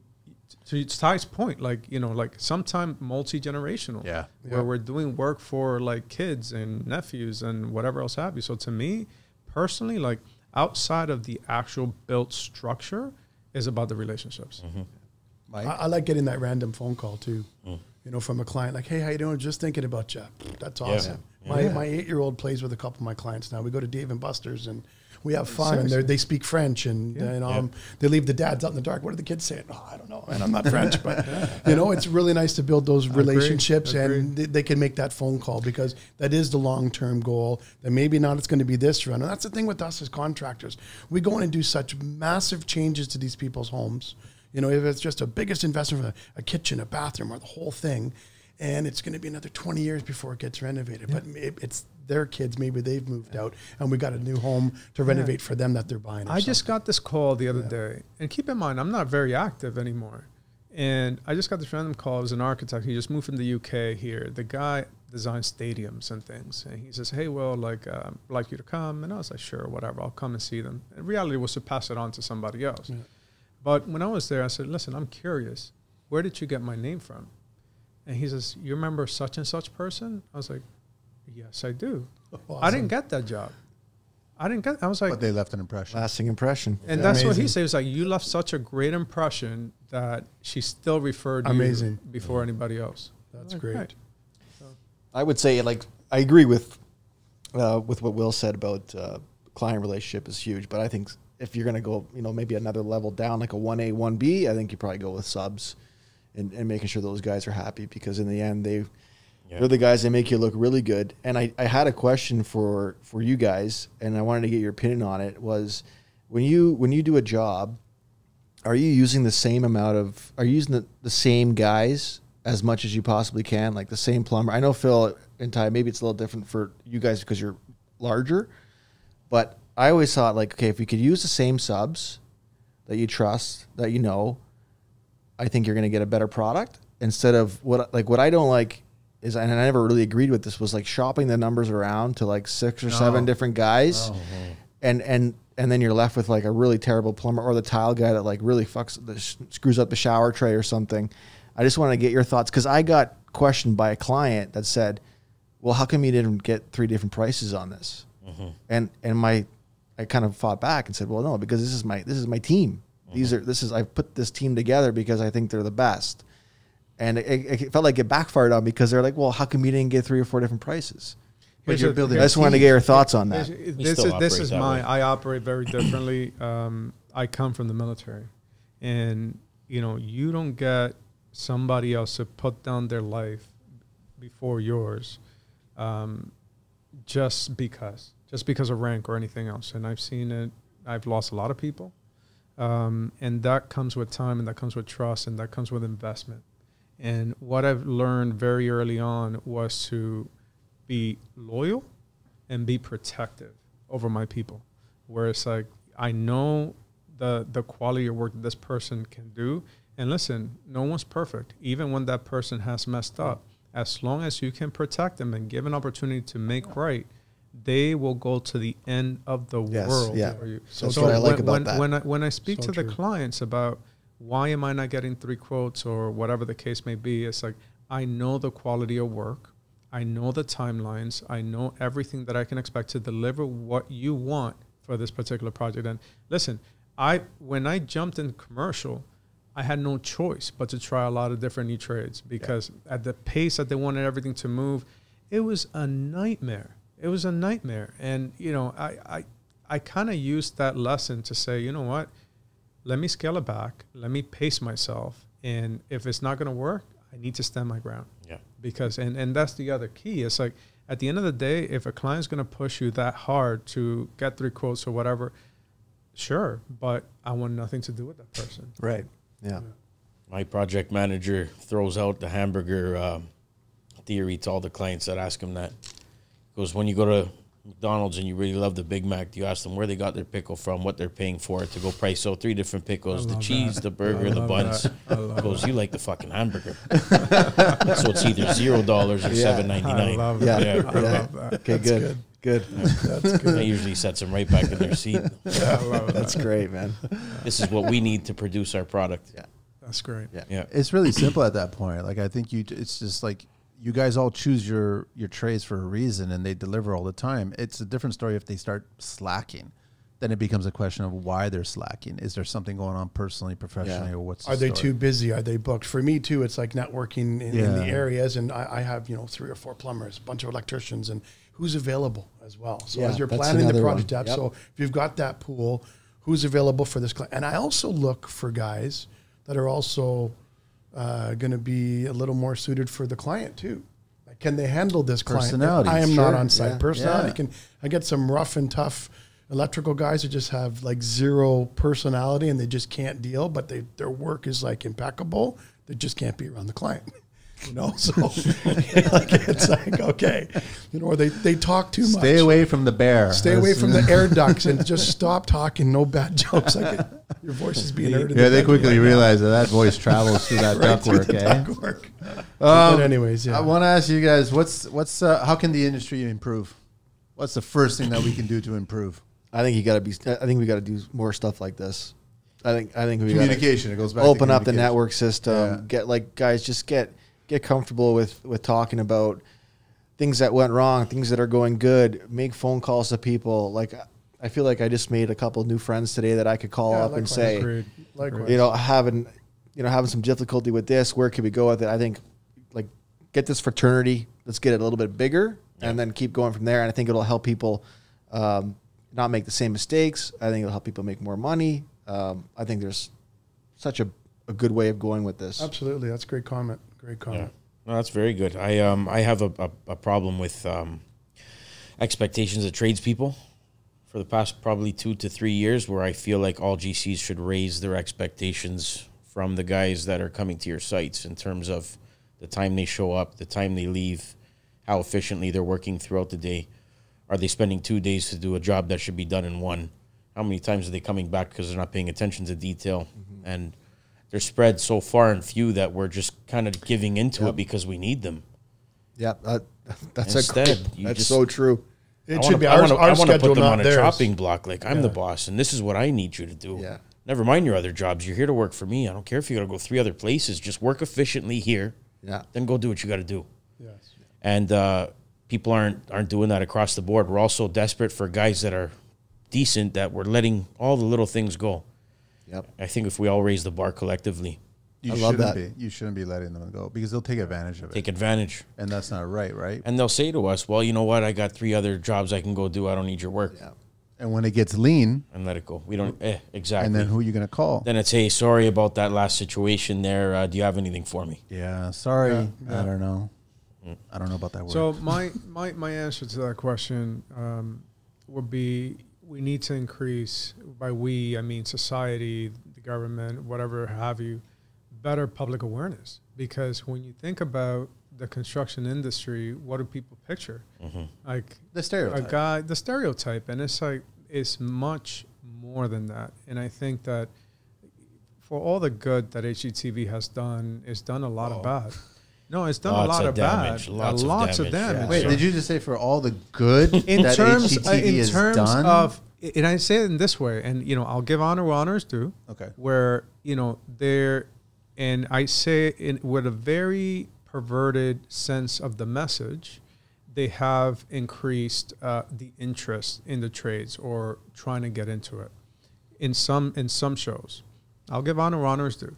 However, the increase of like, I need to be in this place and this person's doing that. Misinformation. Absolutely. That's there too. But I think that, from a governmental point of view, there needs to be a greater emphasis as to what it is that we truly do, like call it a public announcement of the great, they call for, there's a shortage on homes, there's a shortage on all these things, and who are they going to rely on? Yeah. Us. Yeah. So it's like, okay, but yet they're not appreciating for who we are and what we do. So it's like, what protections do we have? And HGTV has given clients a very unrealistic expectation of contractors. Just about to say These that. guys did that and whole monies. house in 3 weeks. And monies, of So course. what is what is money, the everything. perception there? Because I know that clients have a certain perception of GCs, and I almost feel like sometimes sub-trades have a certain perception that kind of goes in line with that thought process from clients.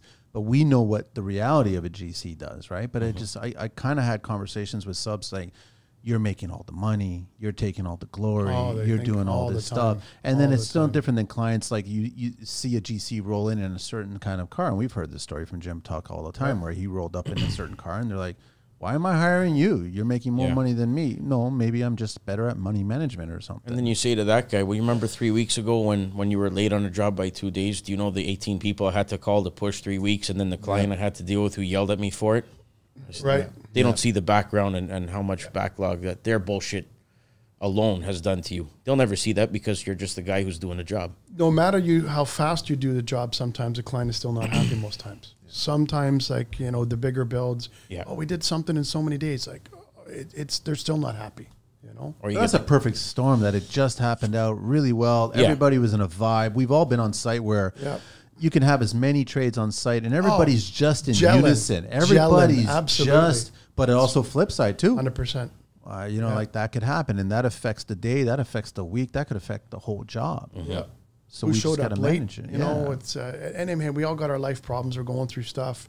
I try to have the guys have positive energy on the job site. It's one thing I don't like with the trades, or even my own guys, if they're coming in there and suddenly they're just blabbing at the mouth on the job site. It just brings everybody's energy down. And just leave it there. If you want to talk about it on break, guys, let's have a chat. Whatever.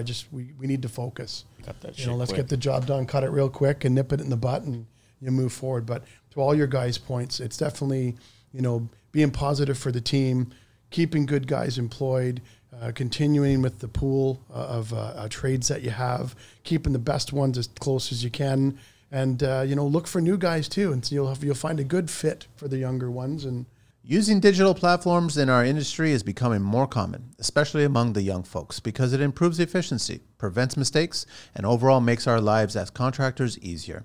This is why we partnered with Connecteam, a platform built to manage, train, and communicate with your team. Connecteam's desktop version gives managers a live overview of the business to track work hours, create schedules, make sure the business meets compliance, and so much more. Employees just download the app to their mobile to clock in and out, share safety reports, and get updates all in one place, ensuring they've got what they need to perform at their best. Connecteam has a free plan and a 14-day free trial. Try them today by checking out the link in the show notes. Yeah. I think it's team building. It is team building. Phil, Yeah. you've It done is that really 100% well, team and building. there's Avis Group that's done this really well. Yeah. And I think if you're constantly doing team building, and that starts off with somebody reaching out and having a conversation. And it's not that I'm contacting you to steal from you. I'm contacting you because I want to work with you somehow.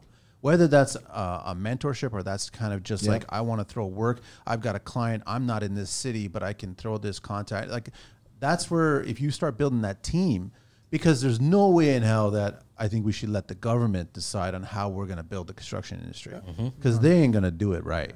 I got a referral. I'm going to have to buy you dinner Why is that? from the show. From I'd somebody. be 1,500 pounds if I Right. kept on You getting know? So it was a nice thing. Take it a and referral thank from you. another GC trade who we're friends. We communicate. You know, we happen to be in a building together working, and he referred me for my work in ICF, and I got a little job. I get a lot know, of guys so that are on it's commercial jobs, great. and they're bumping into people that have been on the show, and they Amazing. go up to them. They're like, "Hey, hey!" No idea who you are, but we're friends now. Yeah. It's like stepbrothers. But then we just become friends. So at the beginning, you know, it is community. It is something that we need to continue to do, and I love having these conversations. So, Yeah, and you know, so circling back on the question and to clarify a little bit more, you know, you see commercials and everything about lawyers and doctors and, you know, public announcements about this. I can't ever remember seeing. Oh, I do. You do? Okay. Well, Ty, you remember. So the safety standards of Canada. Oh, the The safety classic one with the chisel, and then that music where the little piece of metal Metal would came come off and up hit to them the in the eye, eye. and I then that remember whole that. dramatic act. But it was all about the safety council of And Canada. that's what I mean. Like, but it portrayed yeah. a negative about the construction, and I totally agree with Yeah. you. If our government stopped wasting money on, you know, like let's advocate for proper bathrooms and stuff like that, and everyone knows that I've been very vocal about trying to get Monty on the show, and it's just like, this is a fiasco. If they focus on creating commercial spots about getting to the trades as a positive, Right. you imagine how many more people would get on there? I know. But they don't do that. Why are they not doing that? They say it like we're already. I don't know what the stat is. Here's the thing, guys, and this is something that could actually happen. Like we're already in a desperate place right now. 200,000 jobs Right, out and right. 40 only replaced. But I think there's a savior, and you might laugh at this. I think AI is going to probably take away a ton of jobs where, you know, you've got the waiter or the cashier, they're going to need a place to go, and that they might trickle down into our industry because they're going to need work, and we're going to need workers. It happened during COVID. I did. It happened during COVID. I think I got a lot of that calls. that might be our only help When we became the essential workers, you know, Yeah. the phone was ringing from other people that couldn't go get a job. Yeah, and they weren't- absolutely. They weren't getting vaxxed. I And I'm think like, what's oh, going to yeah. happen is that you're going to get an underground. You're going to get a larger underground because you're going to get clients who are like, I want you to do the job, but it's got to be cash. Yeah.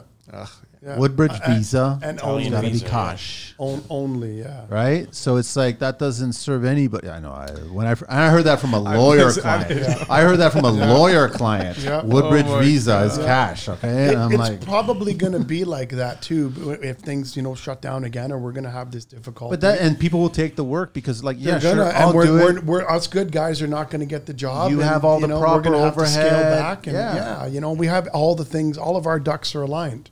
You know, the paperwork, the processes. You know, we're the ones registering notice of projects. We're the ones that are putting a name on everything. We have the $5 million policies when we got to implement these projects, and these younger guys won't do that. But here's the problem, and you know, it goes back to Manny's point as well, is that we do that because we know it's the right thing to do, and we're trying to do right by the client. But Correct. unless we get the government backing us up and saying, like, you need to be licensed, or you need, and that there's penalties for it. Like in Florida, you can get arrested for not having a license. and operating that way. California, Nevada too. When I was out there just before, getting my license, and my loophole was the owner builder. Yeah, I could work for family and owner builder. So Yeah. I was doing Yeah. spec houses. Yeah. We were doing renovations. They couldn't touch me. Then I got my green card.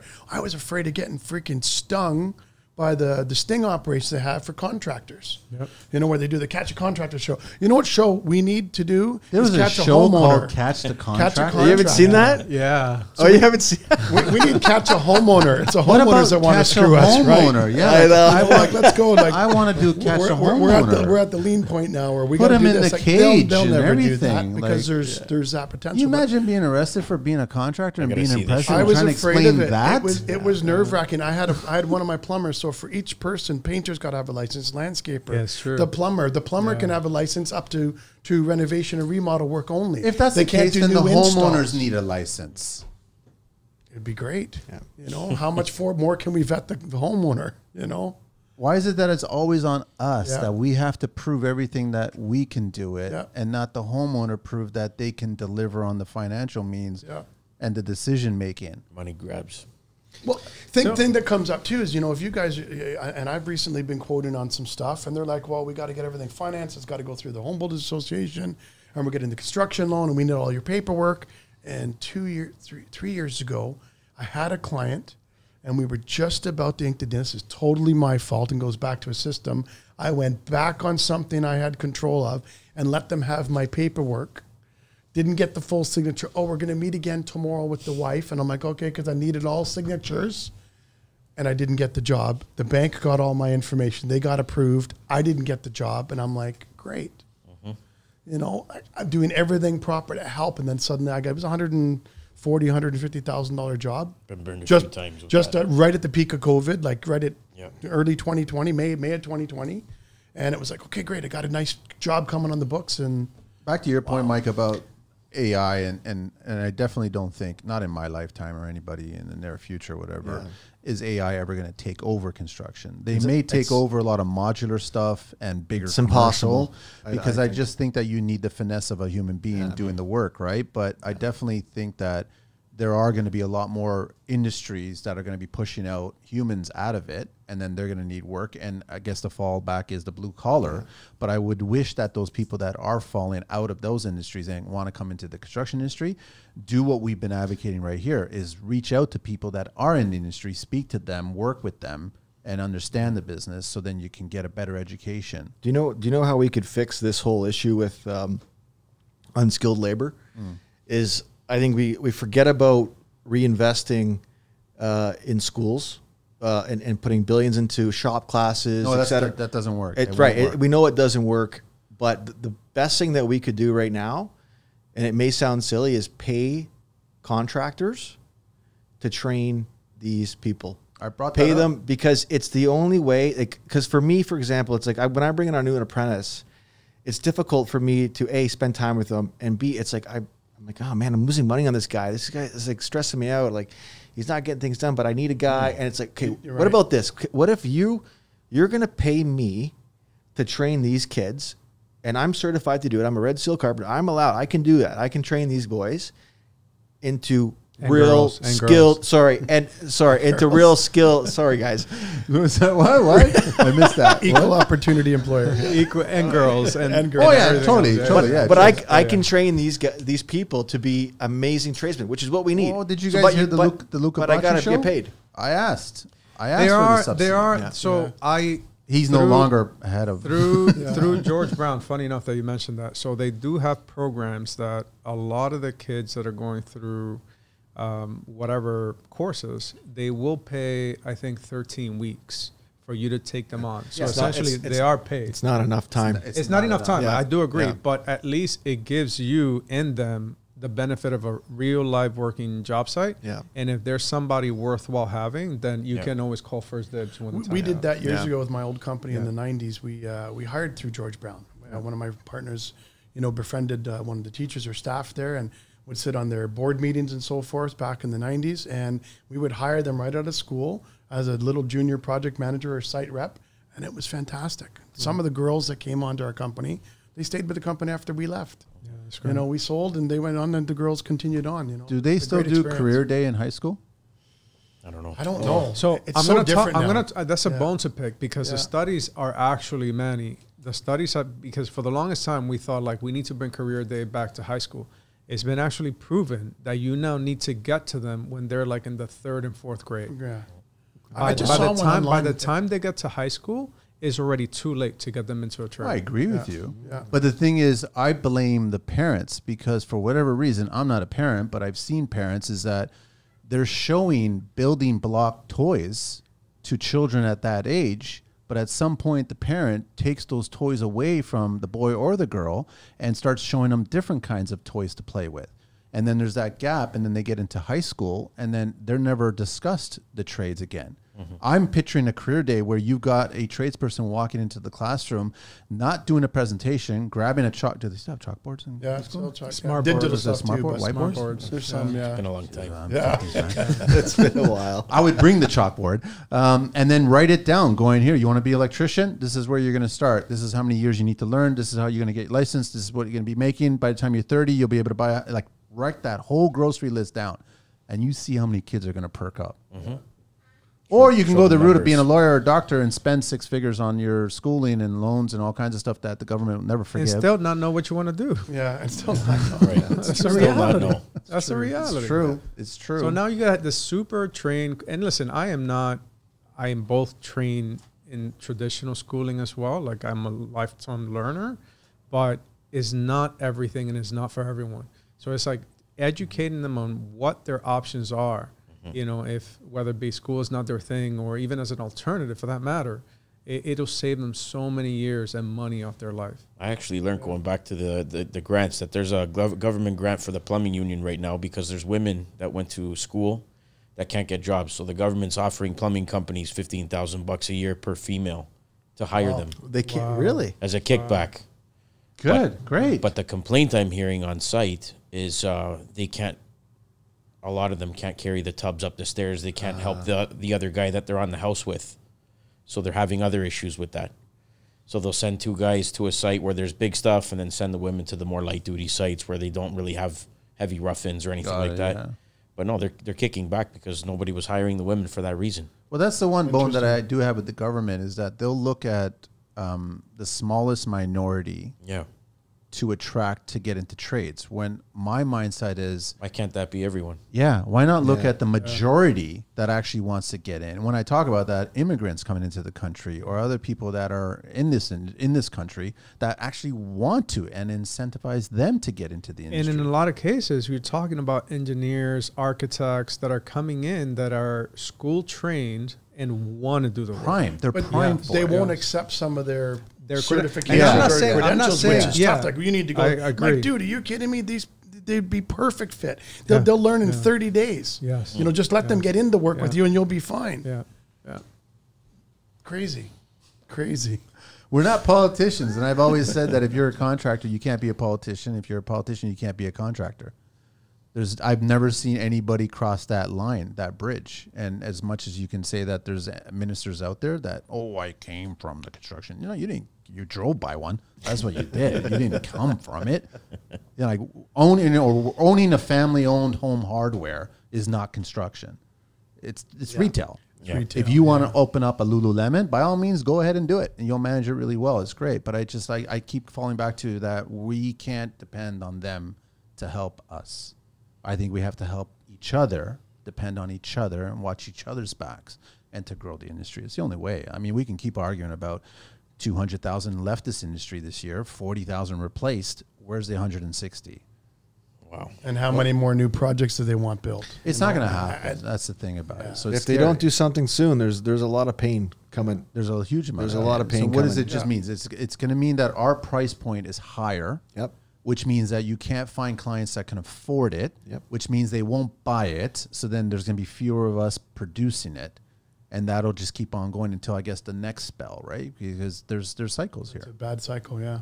Yeah, it's a long one. How do you guys look at advancing your business, whether it's during good times or bad times? Like in construction, we're all about, listen, it's easy. You built that first kitchen, it was shaker. Now you're like building your 100th kitchen and you want to actually do something really interesting, right? Where I saw hand-stitched leather recently, and I was like, oh, that's beautiful. That sounds nice. On cabinetry door faces. I think it was Sweden or somewhere. I was like, I'm in the wrong country. But how do you advance your business? How do you look at your business and going, okay, we've got a nice shop. We've got a nice brand. It's working. We need to pump it up a little bit. How do you guys look at moving Just talking the business? to different people.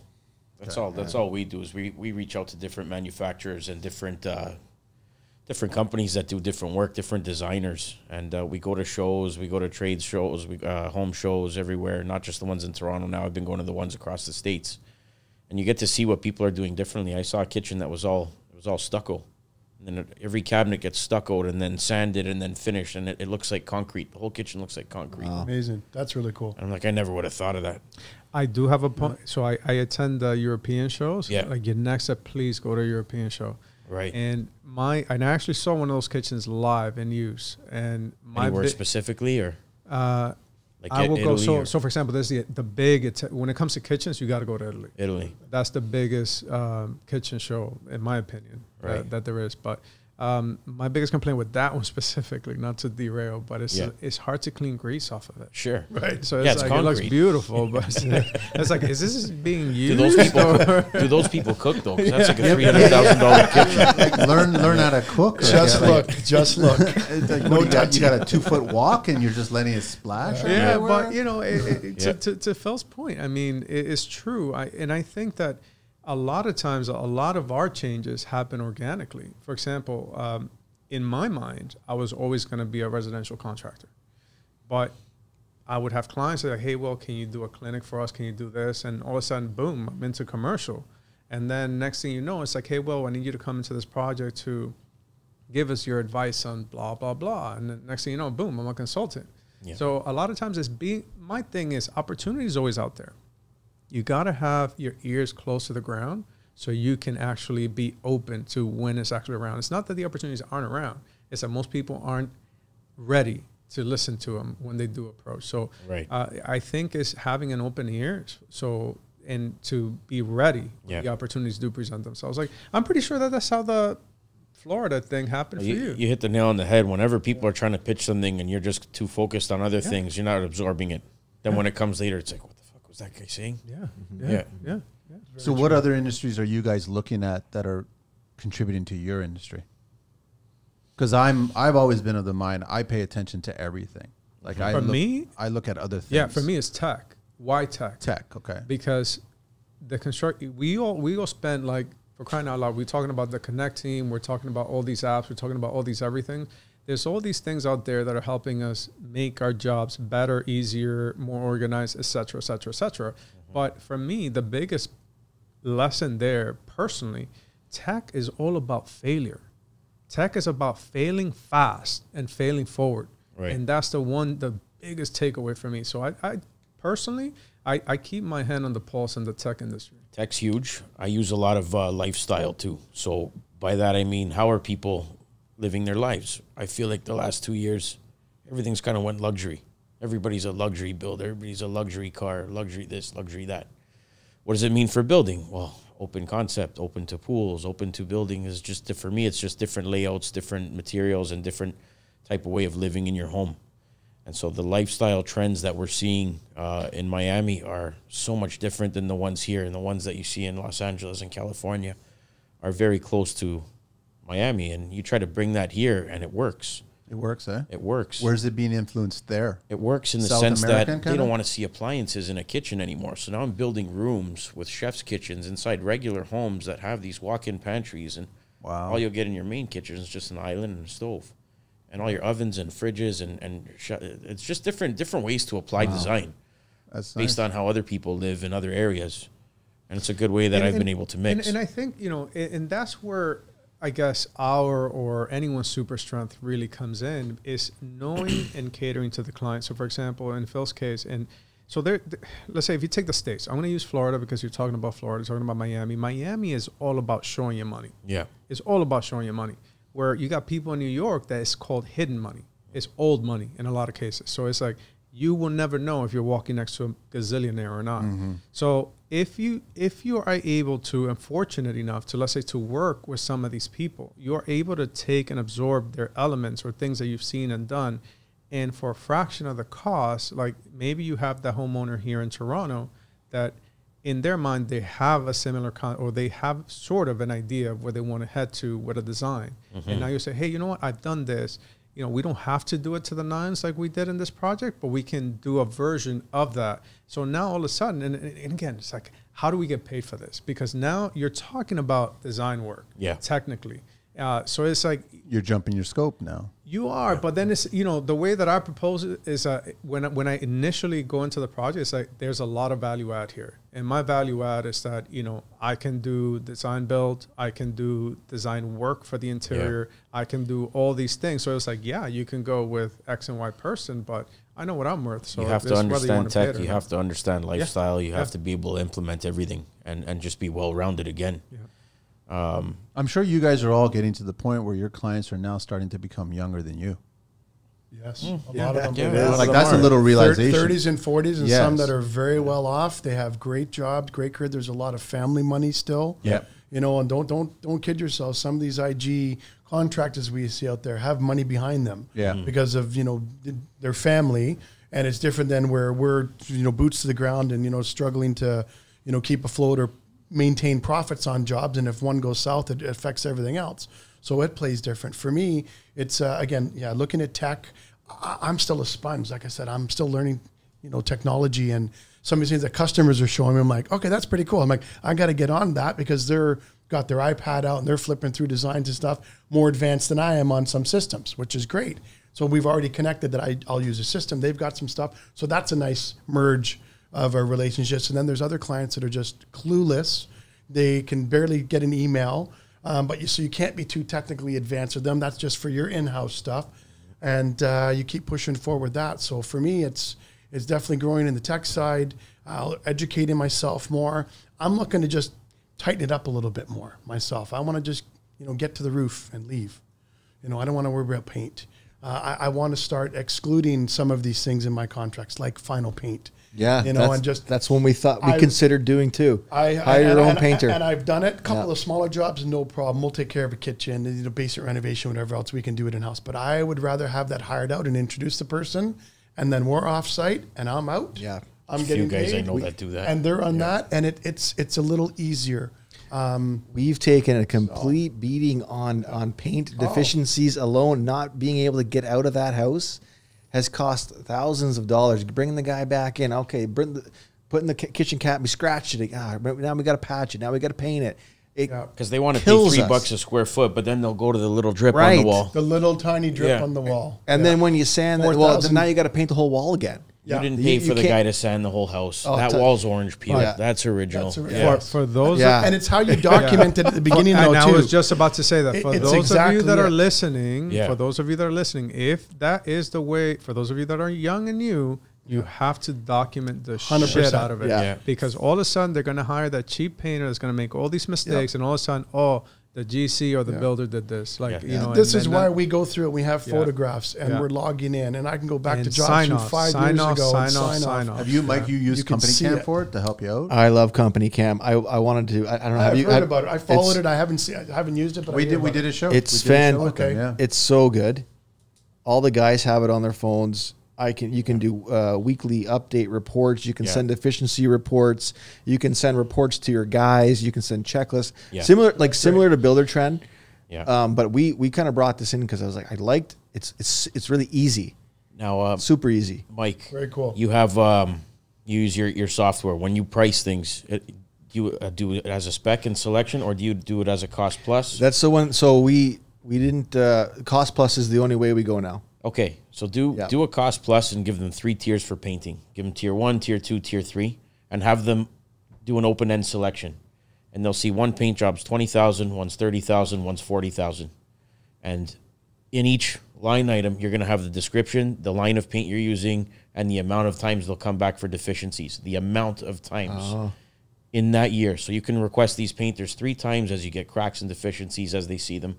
This one 5 times. This one they'll come back 10 times. But they'll make that selection. It'll go in their contract. I like that. That's cool. That's fantastic. That's cool. We did that about 6 months ago, and we're making money on paint again. Yeah, good. Because you have a painting division too. That's right. Yeah, That's yeah. right. See, there you go. That's where I had my to new learn it. painter. Talking to my new painter. No, but only heavy duty homes. There you How go. far do you want these That's guys amazing. to go? Yeah, right. I Because know. they're Smart. they're That's this really close to the smart. drywall. They'll see everything. Yeah. They can do everything. You got to pay for everything. Yeah. You can go level 5 if you want. Like, Yeah. let's take it to the moon if you want. That's what the tapers are asking. What's my finish? I'm like level 4. So you know, like level 5 is like If an you want a incredible client who's achievement. pushing you to get out of the house Yeah. and they don't want to pay, then you're not getting tier 1. Correct. You're going to pay Are tier you 3. guys Yeah. thinking that the Yeah, I love that, majority Phil. of Love that. That's a businesses, great like, idea. It'll help. are you guys thinking the majority of businesses, GC wise, are not advancing as fast with tech as much as our clients are? Because I get the sense that the clients are becoming so tech savvy that they want specific things in their homes. If you talk about luxury, so they want all kinds of digital components, whether that be in the bathroom, whether that be in the kitchen, definitely into the home theater area and stuff like that. But are the builders staying on track with that tech? We try. I like to think I'm up to date, but there are some clients that throw some new ones at me that I have to research first. Which is It awesome. always happens. Which yeah. is awesome. You know, Yeah. and to Phil's earlier point, like I too spent a lot of time in the trade shows. You know, I started see out at the what's ones coming. in Canada. Yeah. Then I went to the U.S. and Europe, now I just it's go to Europe. Europe. Now I just go to Europe. Europe's the way. They're Yeah. advanced. They're Personally. far more advanced. But you know, and that's how again to the point that I made earlier. That's how you stay in the room. Yeah. That's how you stay on the table. But and that's not to say that there's always room for like, hey, do you know about this? Actually, no, and I got to go and research and let me get back to you. Let me learn Yeah. about this. But yeah, I don't want to bring it downer, but at some point, a GC is going to have to think about getting out of this business and what they're going to leave behind. I wasn't just looking at you, Ty. I was No. looking at at some point, this has always been my greatest relationship advice. It says every relationship has a beginning, has a middle, and has an end. well, there's a book about it actually. There's a book that the title is "Start with the End in Mind." Anything you do in life is start with the end in mind, and it's specifically, you know, in anything, and it's applicable in any relationship, in any work setting or anything like that. And for me, this is not my first career. Like this is not for a lot of us. Like I'm actually literally retired from a previous career, so it's nothing new. So even when I started in construction, like I kind of knew what I wanted my end to be. Not in all the details because it's such a fast changing industry that there's so many variables. But if I can digress a little bit before adding to that, I think that for any young person that wants to get into the trades or in GC or anything construction related, have a grasp on finances, because we spend a lot of time being good on the tools, being good at our trade.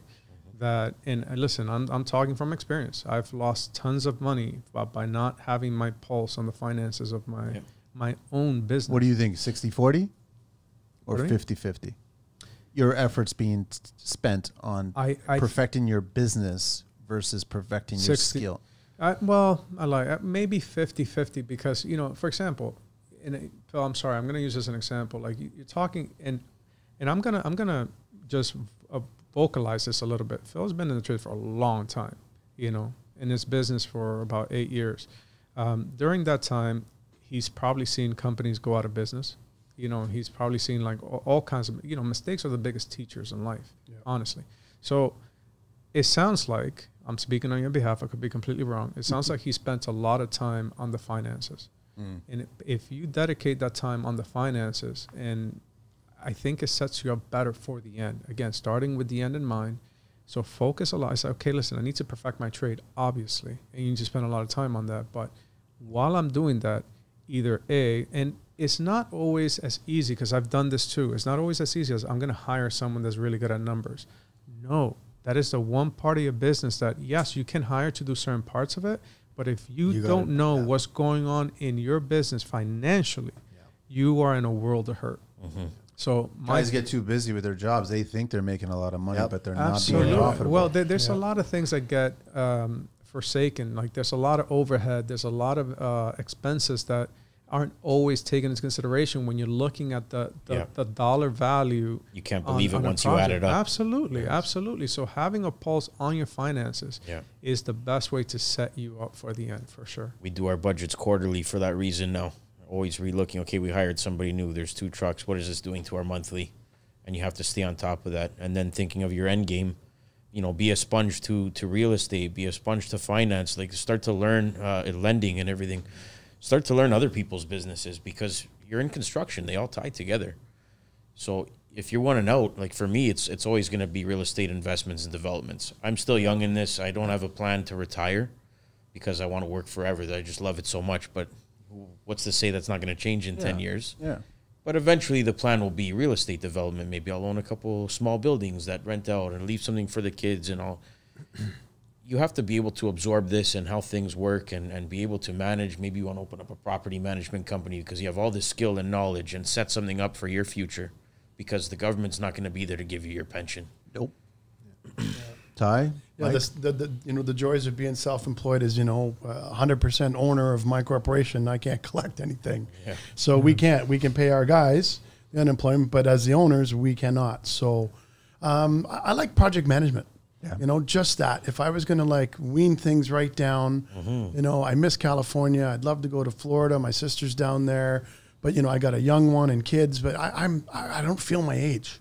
And you don't look at either. No, I appreciate that. Thank you. I appreciate that. Yeah. But I really love what I do, and it keeps me going. And I look for new opportunities. I need to attend more shows, because definitely that was always something that I was able to network with and meet more people, and just your eyes and ears are open. So getting more involved in that and keep moving forward. But definitely just project management would be a good thing for me. If I was going to wean it down and close the doors and no more employees, and just go manage 1 or 2 nice jobs a year, and I'd be satisfied with that. Nice. Yeah. I'm going Phil's in the Bahamas, by the way. You know where? I'm going to Phil's route. I think real estate, maybe own a building, or you can lease out to a bunch of people. We're actually right now we're currently building our own custom home in Burlington. Sweet. We're almost done. I'd love to. I'm gonna have you guys by, Manny, for sure. I'd love to take a look. Are you making all the same mistakes that clients make? No, that's the nice thing. And we've actually stolen a lot of cool design ideas from a lot of these clients, so we didn't have to pay much for designers. Good. We just stole them, right? So, but I think for me, using digital platforms in our industry is becoming more common, especially among the young folks, because it improves efficiency, prevents mistakes, and overall makes our lives as contractors easier. This is why we partnered with Connecteam, a platform built to manage, train, and communicate with your team. Connecteam's desktop version gives managers a live overview of the business to track work hours, create schedules, make sure the business meets compliance, and so much more. Employees just download the app to their mobile to clock in and out, share safety reports, and get updates all in one place, ensuring they've got what they need to perform at their best. Connecteam has a free plan and a 14-day free trial. Try them today by checking out the link in the show notes. The end goal would be to just do this for myself. I just want to do these custom homes, sell them.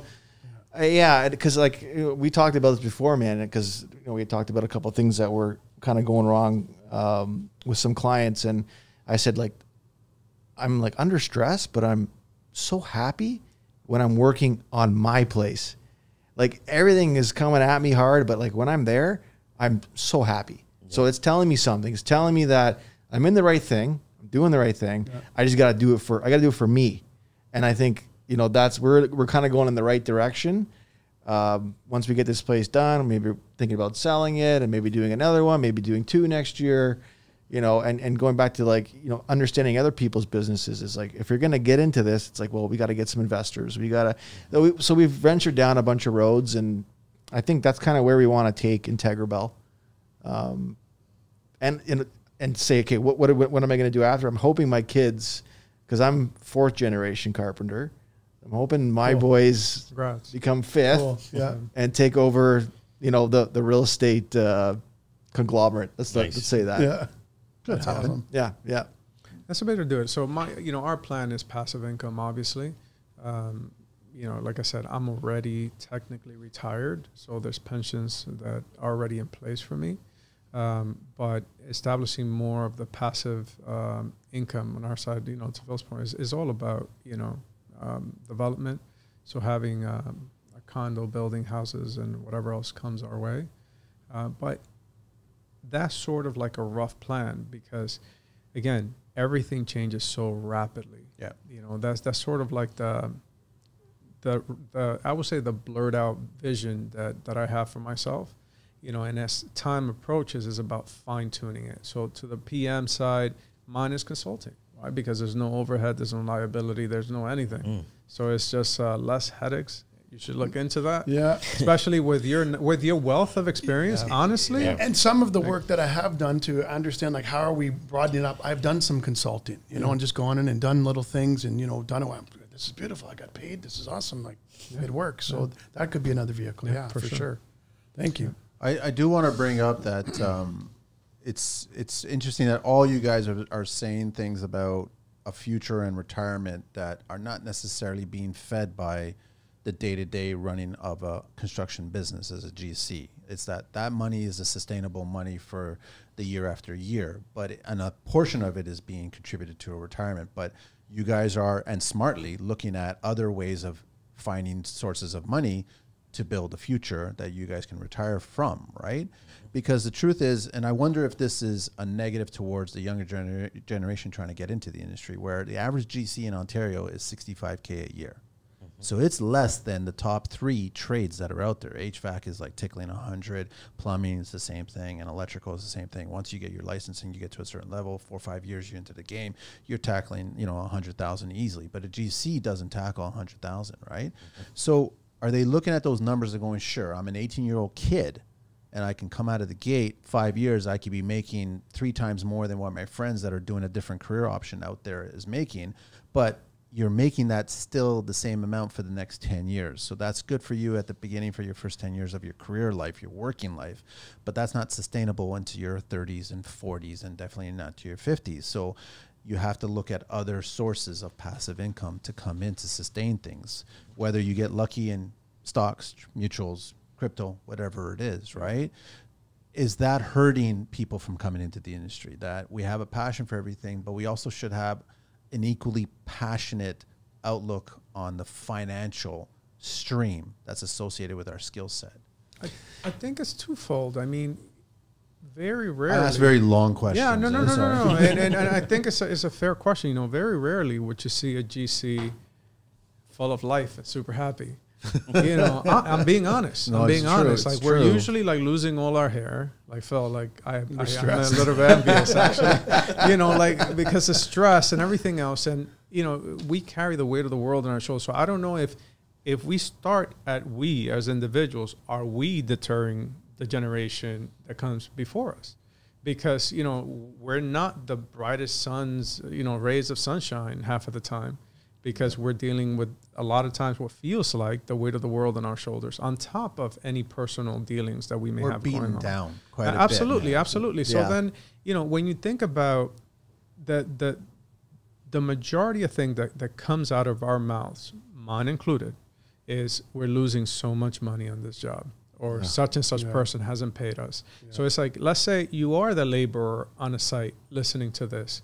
The last thing they want to do is be a GC. They're like, you know what? Like the plumber, the electrician, and the HVAC guy, like they're just happy as clams. Like we're tinking away and pulling this and taking doing the that. weekend off. Yeah, like not answering calls at night unless it's an emergency, which they're getting paid up the yin yang for because it's an emergency service. And then those guys think we're making the most. Yeah. So when they think about who's making the most money, it's only logical, in my opinion. Like if I didn't know better, if I was fresh and just looking at the scenario right now, that's sort of what I'd be looking at. Unless you're looking at, there's this meme that's going on online.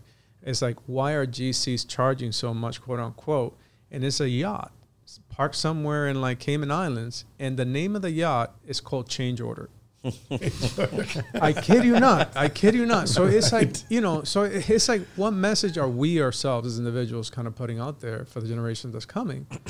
It's not a great one. I have hope that the younger generation has a better, just like how you're doing it, Phil. A lot of kudos towards you, is that they have a better grasp of handling the problems before they happen. Yes. So they avoid all of the pitfalls that we are diving headfirst into. Yeah. They got to be open to it. And again, you know, I still divert back to my point of the finances. Like, you know, the trades is great. Like, you know, working with your hands is great. Like seeing something built from the ground up is great. But have a sense of the finances. You know, and I think that if there's anything that we can take away, the trades are great. Being a GC is great. I just want to, you know, really emphasize that, but have a big grasp on your finances for sure. And the possibilities are endless. You can turn up the volume on anything you do in life. If they say the average contractor is making 65, but no more than 100, you can call bullshit on anything, but how much are you willing to put into it? If you're willing to work your ass off, and what we've done is, you know, we've expanded almost to a development standpoint, but on renovations, you can do it, but it's not sustainable, which is why it's important to focus on an exit plan or understand finances and have other things in a row, because you're going to burn out. Everything I've done in the last 8 years probably shaved 25 off the top end. You know, and that's the cold, hard truth. Yeah. It is the truth. It is the truth. Is there, I'm trying to remember if it was, I'm not the smart guy in the room, but I always bring all the smart guys in the room, right? So I'm trying to remember who it was that actually said this, where there was a company that was doing some sort of a minor profit sharing. So when it came to the job, depending on what the profit was attached to at the end of the scope of the work, and we used to do that with lead carpenter concept. Something that give them 3%. So then it kind of at the job held them responsible. The guy on the site, the lead carpenter, because it was never a project manager. So the lead carpenter would run the job, and we said, if we're maintaining profit, we're going to give you a chunk of that at the end of the job. You think that would work? Right? Like it probably it's not a bad idea. It's not bad. But you got to maintain your profit. Right. You got to maintain the profit, because I look at it like, I think these younger guys are understanding how we older guys didn't do it, where you had your profit margin. What you did was you took out whatever you were going to take out for your profit, and then you allocated some to marketing dollars, and then the rest was to advance the business. And then hopefully you took your paycheck. In the first lean years, you probably didn't take a paycheck, right? But if you were to take that profit margin and whatever, for argument's sake, 3% of it was shared amongst the team that built the project, then they got a little bonus check, so to speak. Little skin in the game too. A little skin in the game. So like then, that. and then you take the next job and you do the exact same thing. Guys, the more efficient we become, the more money we'll make. I love it. Right? Like I don't know. I take that from other industries where you start hearing about certain industries that started doing that. Certain big tech-based companies started doing that, where they are profit sharing. Yeah. Profit sharing. Huge, Like huge Ben sales. Affleck and Matt Damon just did that recently with the Michael Jordan movie Air, where everybody that worked on the film got a percentage of the profits. Oh, wow. Every single person, right? Wow. Which is an interesting It's a very interesting concept. Yeah. It made them work harder, or they had a vested interest in You need everyone on board. Everybody would have to be on board. If you know, and I guess is more the way that Phil kind of operates, where it's like, if you're having outside trades that affect you and your team, then, you know, you may not necessarily hit those milestones that you would like to hit, even though everyone's busting their. Yeah, you're only as good as your weakest link. And that's just it. Yeah. But it is a great concept, and you know. But are we not all building our team? Like Phil, you're constantly looking at your circle. Same with Ty, Mike, everybody. You guys are looking at. Yeah. It's no different than a pro team. That's a never-ending thing. Like you guys are bringing specific players into this crew that's going to have specific tasks that are the best ones for the game. It's not about finding 3 quotes. It's about finding the right player, the right person So if you're already building your team, I think everybody has it. Like I joked on one show recently where I think it was Gary from Mares. He was like, we're going up to the cottage. We rented a cottage. It's 2 families of ours that we rented a cottage. We're paying X amount. He told me the number. I was like, what? At that rate, you can build the cottage yourself. And then we started joking, saying, why can't we get a group of us to build our own cottage and we all timeshare it? Mm-hmm. There you go. And I'm like, take that idea, run. You know what cottages rent for up on our That's what I'm saying. Who's but as a going to be the tradesperson, project manager? you could build it. Couldn't you build it at that point? Yeah. And you get the right teams. Like, are we not more efficient? And we would be that happy-go-lucky GC where we're all smiling. Why the hell are you smiling? Because we're building our cottage, Of course. together as a team. I'll give you an example. It's funny that you mentioned cottage. So I'll give you numbers. There was a brand new cottage built next to us in our row. It's recently sold for 3.5. That cottage, it was when it was rented, it was renting it for $30,000 a week. A week. A week. Yeah. And that's not unnatural. It goes up from there. That's about the right. One of the things that Sounds we started talking about, because there's some property that is up for sale. It's a bare land, and I'm planting this seed more so that people can start seeing the collaborative approach. The to collaborative this. is key. So we're looking at this piece of property that is 3 lots that are pretty much empty right now, and our neighbors got together and we said, why don't we form a corporation? We buy it.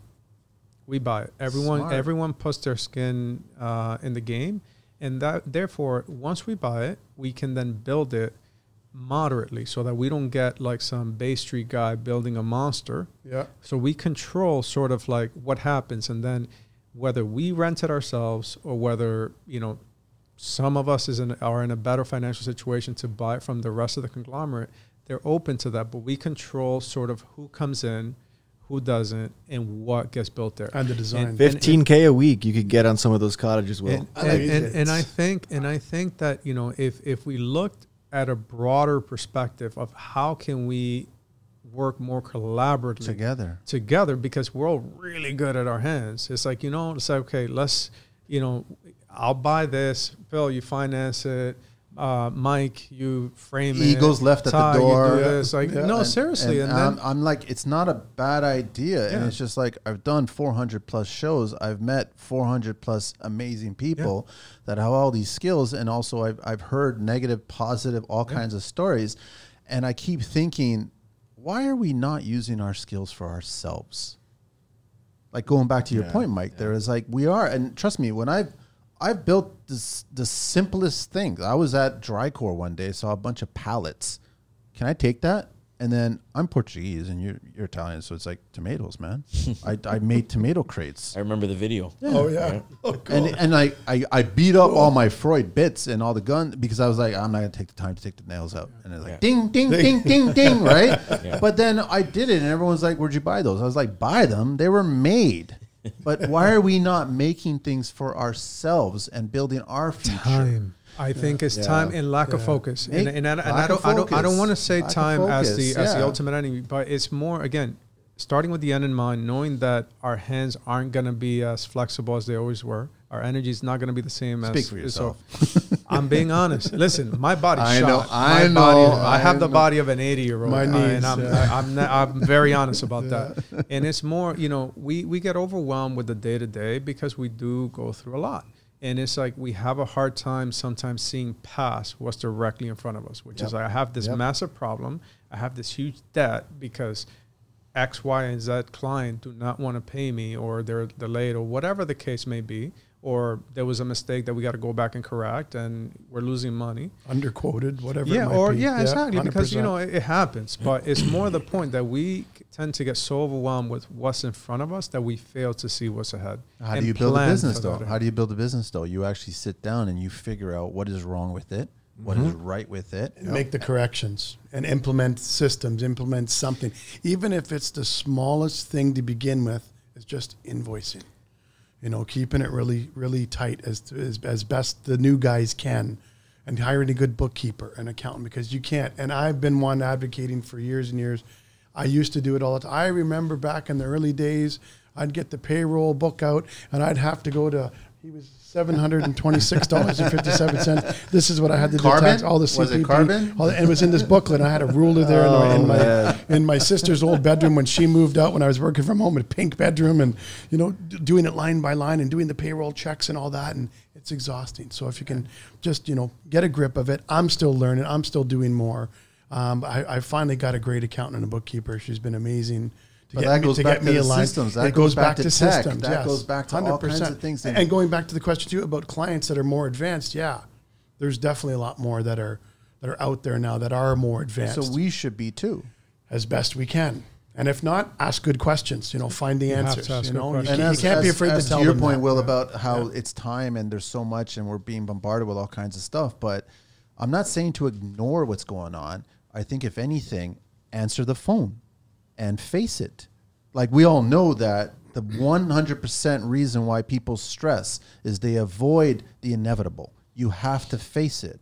So if your client is screwing you well, face it. 100%. If you want to collaborate with a team of, reach out to all of them in DM. Like, how did I start this roundtable? How did I start? Like, Will, you're at the beginning. Yep.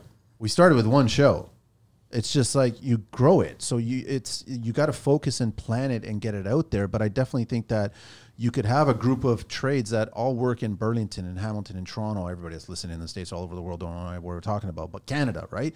And you can do the same thing because we've got lots of listeners all over Europe. We got lots of, like, everybody's listening. You can do that and pool your resources together. Absolutely. And now you're building together and you're helping each other. And what if we actually built our own places that we could timeshare for ourselves? We're happy about it. And what if we look at it and go, you know what? Let's sell it to one of our clients and do it all over. I'm just saying, like, run these ideas. I'm just saying, is it going to work? Why wouldn't it work?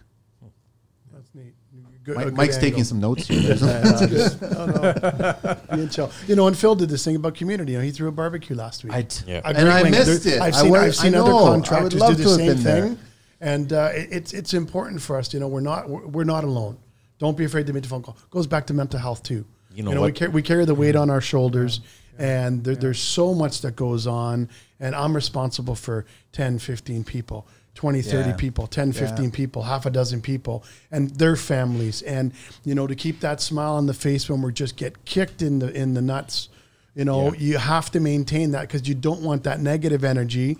So you got to hold that high horse. You got to be up there and be the one. But, inside we could be mentally collapsing and, draining. So but community is really important. That was a good event you put on. It's just nice to see a bunch of guys getting together. That's all it was females about, there man. and the whole bit. It's great. It's community. I feel like the whole industry's been kind of hostile. Like there's so many haters on other contractors. These people hate us. I don't even know who the hell they are. Are you and Mike Q? What's going on here, man? It's true. Come to the barbecue. I don't know. Yeah. What are you going to do? Like what? I guess people just don't like that you're doing what they wish they can do. But you know what? It's more like, to me, and again, my background wasn't in construction. Like, I'll look at a guy like Phil, and dude, honestly, like, I don't know you from a hole in the wall, but I mean this from the heart. Like, I am so happy for you. Thank you. I am I see things like that. Nice. Like, to see someone's dream coming a reality, to me, is the best thing in the world. It's the best thing in the world. It's like, why wouldn't I be happy for you? Yeah. Or, so Ty, like, so you talk about all the things you did in the States and everything like that. Likewise. I'm a little bit jealous, like, when you're like, oh, I'm super techie and I've got this. I'm like, awesome. And I got nothing but admiration. And nothing but happiness for everything that's going on. Yeah, very true. Do you think that's a great comment? With each generation of contractors that are coming up the ranks, there is less of an outlook on competition versus community, or is it the other way around? I get the sense that back in the day there was quite a bit of competition going on, but I don't think it's as much as it is today, or is it? Is it reverting? I thought it was worse, to be honest. Worse, eh? Worse now. It's interesting. So, but I haven't been around back in the day, so it's hard for me to say. Same here, like, and maybe you guys can attest better, but here's what happens. Now you have keyboard warriors. Yeah. Yes. So it's like, you're doing your social thing, you're trying to put your presence out there, and everyone's, it's like Mike Tyson said, everyone's got a plan until they get their mouth punched out. Yeah, till you punch in the face. Yeah, exactly. Yeah. So it's like, it's more to the point that now, because there's that filter of social media, even if you're, a guy that got bullied on, or a person that got bullied on, growing up, it's like now all of a sudden they're emboldened because there's there's more discretion Right. through online venues and whatever have you. So there's a lot more, I'll say, jealousy, if that kind of makes sense. No, and, it does. and it's portrayed in a negative connotation. But, if my exhortation to anyone listening is if it's working for you, keep doing it. Because if you're only reaching that one person, if you're doing what works for you and your family, you're doing the right thing. It works. And if you find yourself hating on somebody for what they're doing or how they're building their business, stop yourself right there and maybe ask them, just pivot. Ask them, can we meet? I want to learn more. Agreed. Instead of the attitude being, oh, fuck this guy. It's healthy. Healthy competition is fine. It is. Yes. Yeah. I want to learn from each other. With you guys. I want to The question should always be, what did I do wrong to not get that job? That's right. Yeah. And then likewise. But the negative competition, like that stuff, there's no use for it. No.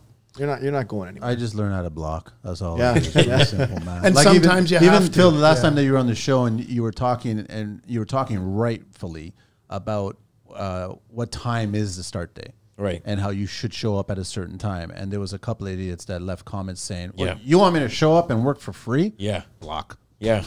Stupid. I'm not going to have the conversation. I don't care for it. And setting up, our projects, as a general contractor, and you're holding the line and telling the clients, what are your work hours? We're Monday to Friday from 8 till 4:30 or whatever it might be.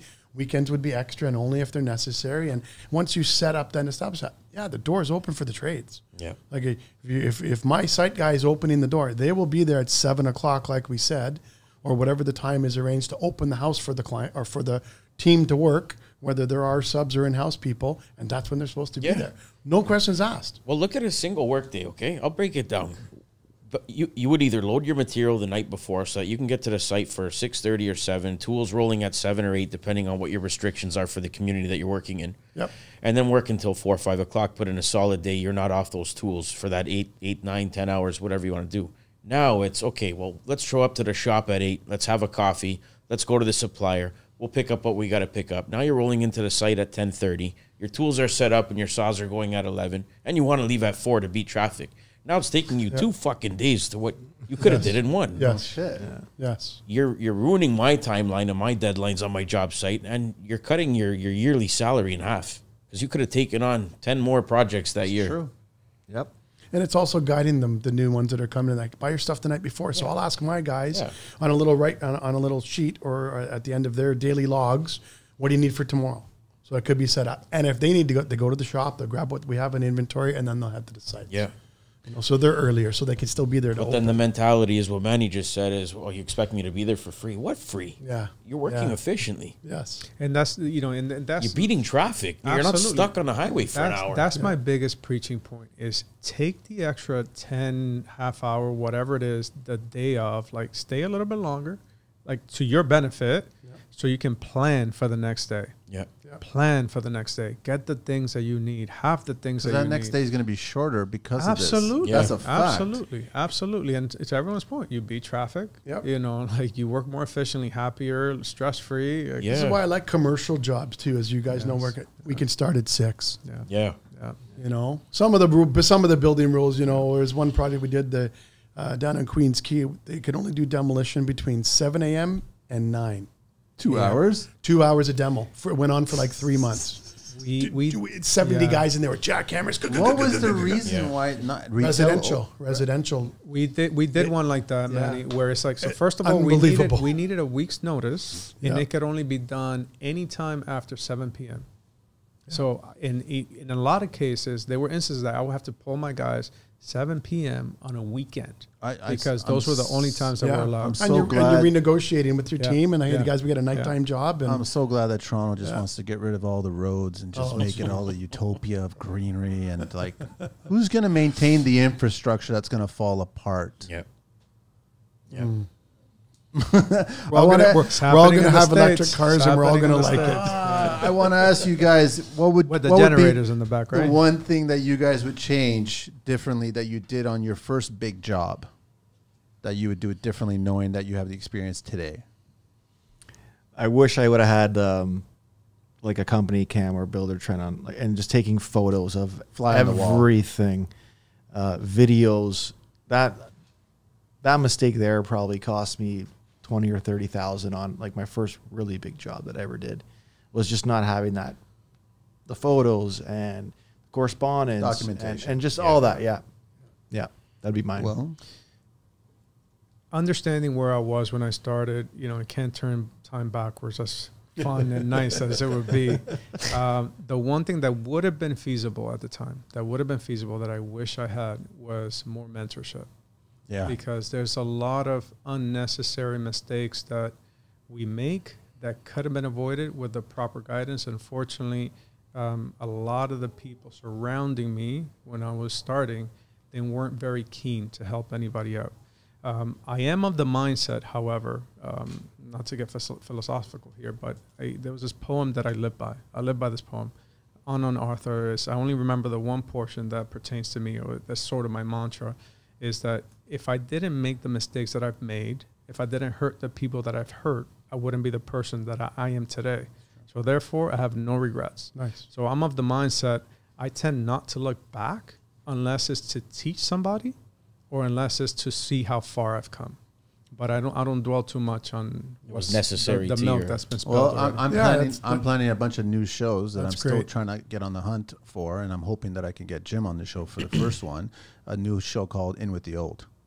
That'd be Nice. great. I want Very to nice. I want to interview retiree guys. That'd be great. Oh, I nice. want to pick their Nice. brain and just shoot That's the a cool shit. I go, concept. That'd be great. what did you go through? And like, I'm on the hunt for iron I'd workers. love to hear that. Like Yeah, stuff that'd like be that. awesome. Guys that worked on the CN Tower, I'm on the hunt for these guys. Yeah. I want to hear their stories, right? Because they went through all kinds of stuff. Yeah. Yep. And they learned it, and I think the younger generation needs to hear these stories. Yep. I think There's it's a really few of them important. left. I should get my old man on this. Oh, I'd love he'd to. be I'd a love to. beauty for this type Yeah, of thing. totally. In with the old. Yeah. I didn't come up with that Yeah. name. A woman Yeah. came up with that name, and I Yeah. really There appreciate you it. go. That's cool. I love it. That's so good. That's awesome. Ty, you're what would you one thing change? So at the beginning for me, definitely is, doing decks and fences. When I started, it was finances. My dad was numbers. a banker for many, many, many years. And then he was in, construction and handyman. And, he moved to California and I worked there with him as a kid in Beverly Hills and all that stuff. But it was finances. Even today, I'm still, struggling with some things, but at least I have a system and things are in place. Just saving too. That's the problem that I have, is saving. Is putting money away properly without dabbling it, because job's lost, or you're tapping into that resource now because something's carried over, payment schedules weren't met, and that's a hiccup. So I'm still learning, but the very beginning for sure, guys, is systems and finances. Yeah, for sure. Phil? I would have worked with a lot more subs up front rather than trying to take on every task. I thought that was the only way I was going to make money, is if I wasn't paying guys. So we That's worked. the mindset that I think all of us have that. Well, you can be a GC, and I entered it trying to be a GC, but in the beginning, a GC to me was a guy who could do everything. So we were taping, and we were framing, and we were doing everything but plumbing and electrical and HVAC. And I feel like I lost a few years doing that because I already kind of knew how to do everything. I didn't need to learn anymore about it. We just wasted a lot of time doing it wrong, taking 4 days to do something I should have taken one. And we didn't even make any money off of it. There's such an advantage for the younger generation now if they actually take advantage of all the potential that's on the table right now for them. Mm-hmm. If they actually have the nerve to contact all kinds of different tradespeople, and you, like you said, Will, there are going to be a few that are going to say, I don't want to tell you, I don't want to speak to you, I don't want to teach you all this other stuff. Yep. But if I could take on the burden of getting them on the mic and then trying to explain to them this technology works here, then maybe they'll listen to these stories, right?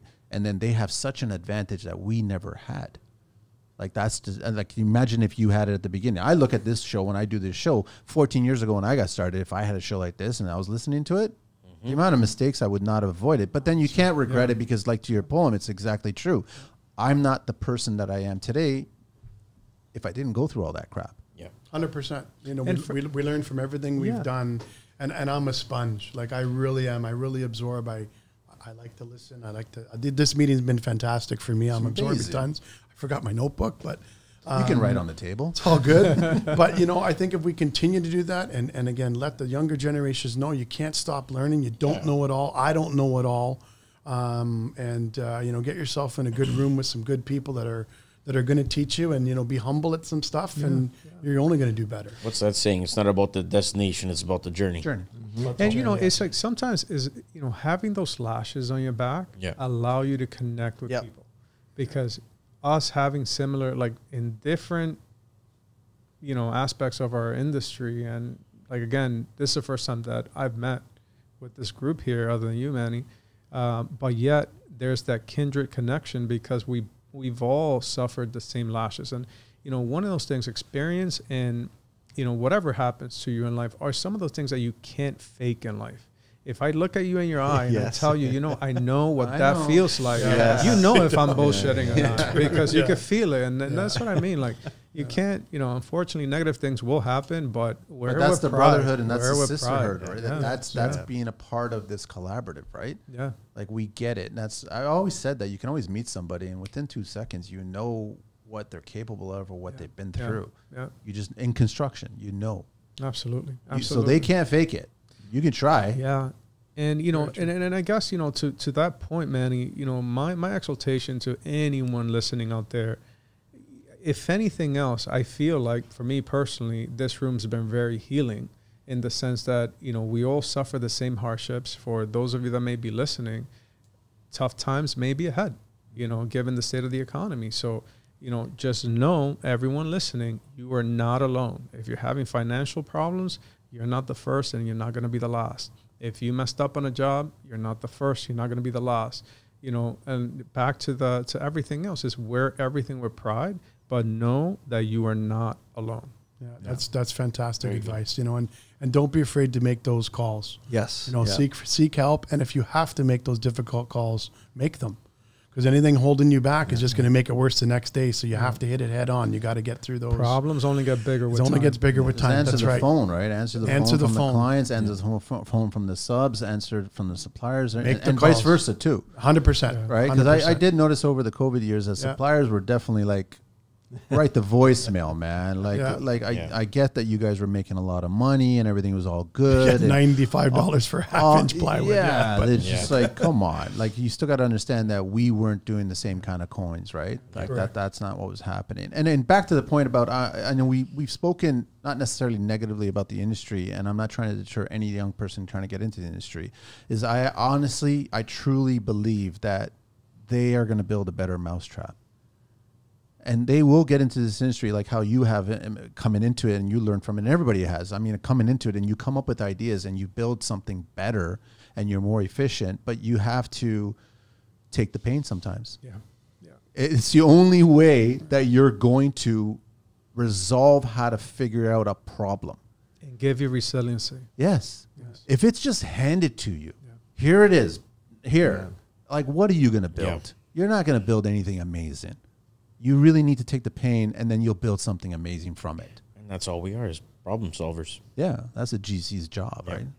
We're not making the most money. We care a lot.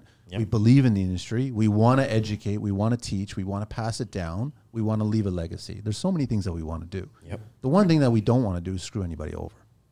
No, it's never our intention. No. Absolutely not. No. Or get screwed over. I know, but... Gentlemen, I think we covered quite a bit. I really appreciate your time. I know you're all busy, gentlemen, and I know that everyone's got their stuff going on, but I mean, like, it's just, I love that we've done so many of these shows and people have sat down and given me like 3 hours of their time, and I haven't. What number is this? What show number is this one going to be? 8 Roundtable or 9 Roundtable? I think 8 or 9 Roundtable. Nice. Very nice. I'm older and the That's numbers awesome. are all blur, right? That's how it is, right? No, and I'm sure there's going to be more GC roundtables because I think, and I'm not dismissing all the other trades. It doesn't matter if the electricians think they're the most important or the drywallers or whatever. I definitely think that having a group of 4 GCs on the panel here and discussing this industry is far more valuable because I think that we bring a lot of all the trades to the table. Electricians and plumbers and everybody else, they all bring. Everybody looks up to us on the job. Like, what's the answer? What's the next move? What's your play? Yeah. What are we? When do I need to be here? This is we're again the choreographer. We're the orchestrator. And it's a really important role. And there's a lot of people that can handle it, and a lot of people that can. And don't be afraid to dive in. So I'd love to bring 4 young GCs. That'd be interesting. That'd be awesome. After they listen to this one. That'd be very interesting. And then maybe even do 4 older GCs. Yeah. and get their perspective on it, right? Because I get them all in here for a brawl. Yeah, on the change order yacht. On the change order yacht. Gentlemen, please share your deets. Let everybody know, and obviously you guys are probably welcoming anybody to reach out, and then they can just pick your brain, and if they want to come by the job site and say hello, whatever, by all means do it. So if you want to just share your deets again. Yeah, so it's will@gonellhomes.com is my email, and Gonell Development is my handle on Instagram. I'm fairly accessible. If anyone has any questions, I am an open book. Mike? Again, it's Mike at Integra Bell Building Group, www.ibbg.ca, at Integra Bell. Ty Nickel from Nickel General Contracting, Nickel Construction Group. Ty at Built by NGC. My IG handle is nickel_general. And we're heavy at heavydutyhomes.com. Website's heavydutyhomes.com. And our Instagram is at heavydutyhomes Inc. I like your email signature, right? Heavy. That's great. By the way, if anyone ever feels unsafe in the street, just stand next to just next to Phil. Like honestly, it's like the bodyguard. There you go. I want to thank Connecteam for sponsoring the show, and I really appreciate their time and effort on putting on the show. So it's all good, and I definitely want to thank everybody and what you guys shared, all kinds of stuff. It's extremely valuable. Extremely valuable. So thank you so much. Thank you, gentlemen. Great meet y'all. It's been a blast. It's great to see everybody again, and you guys all meet. You guys can all exchange numbers and do the construction Tinder thing, man. Angelina, we are out of here now. Thank you. Thank you.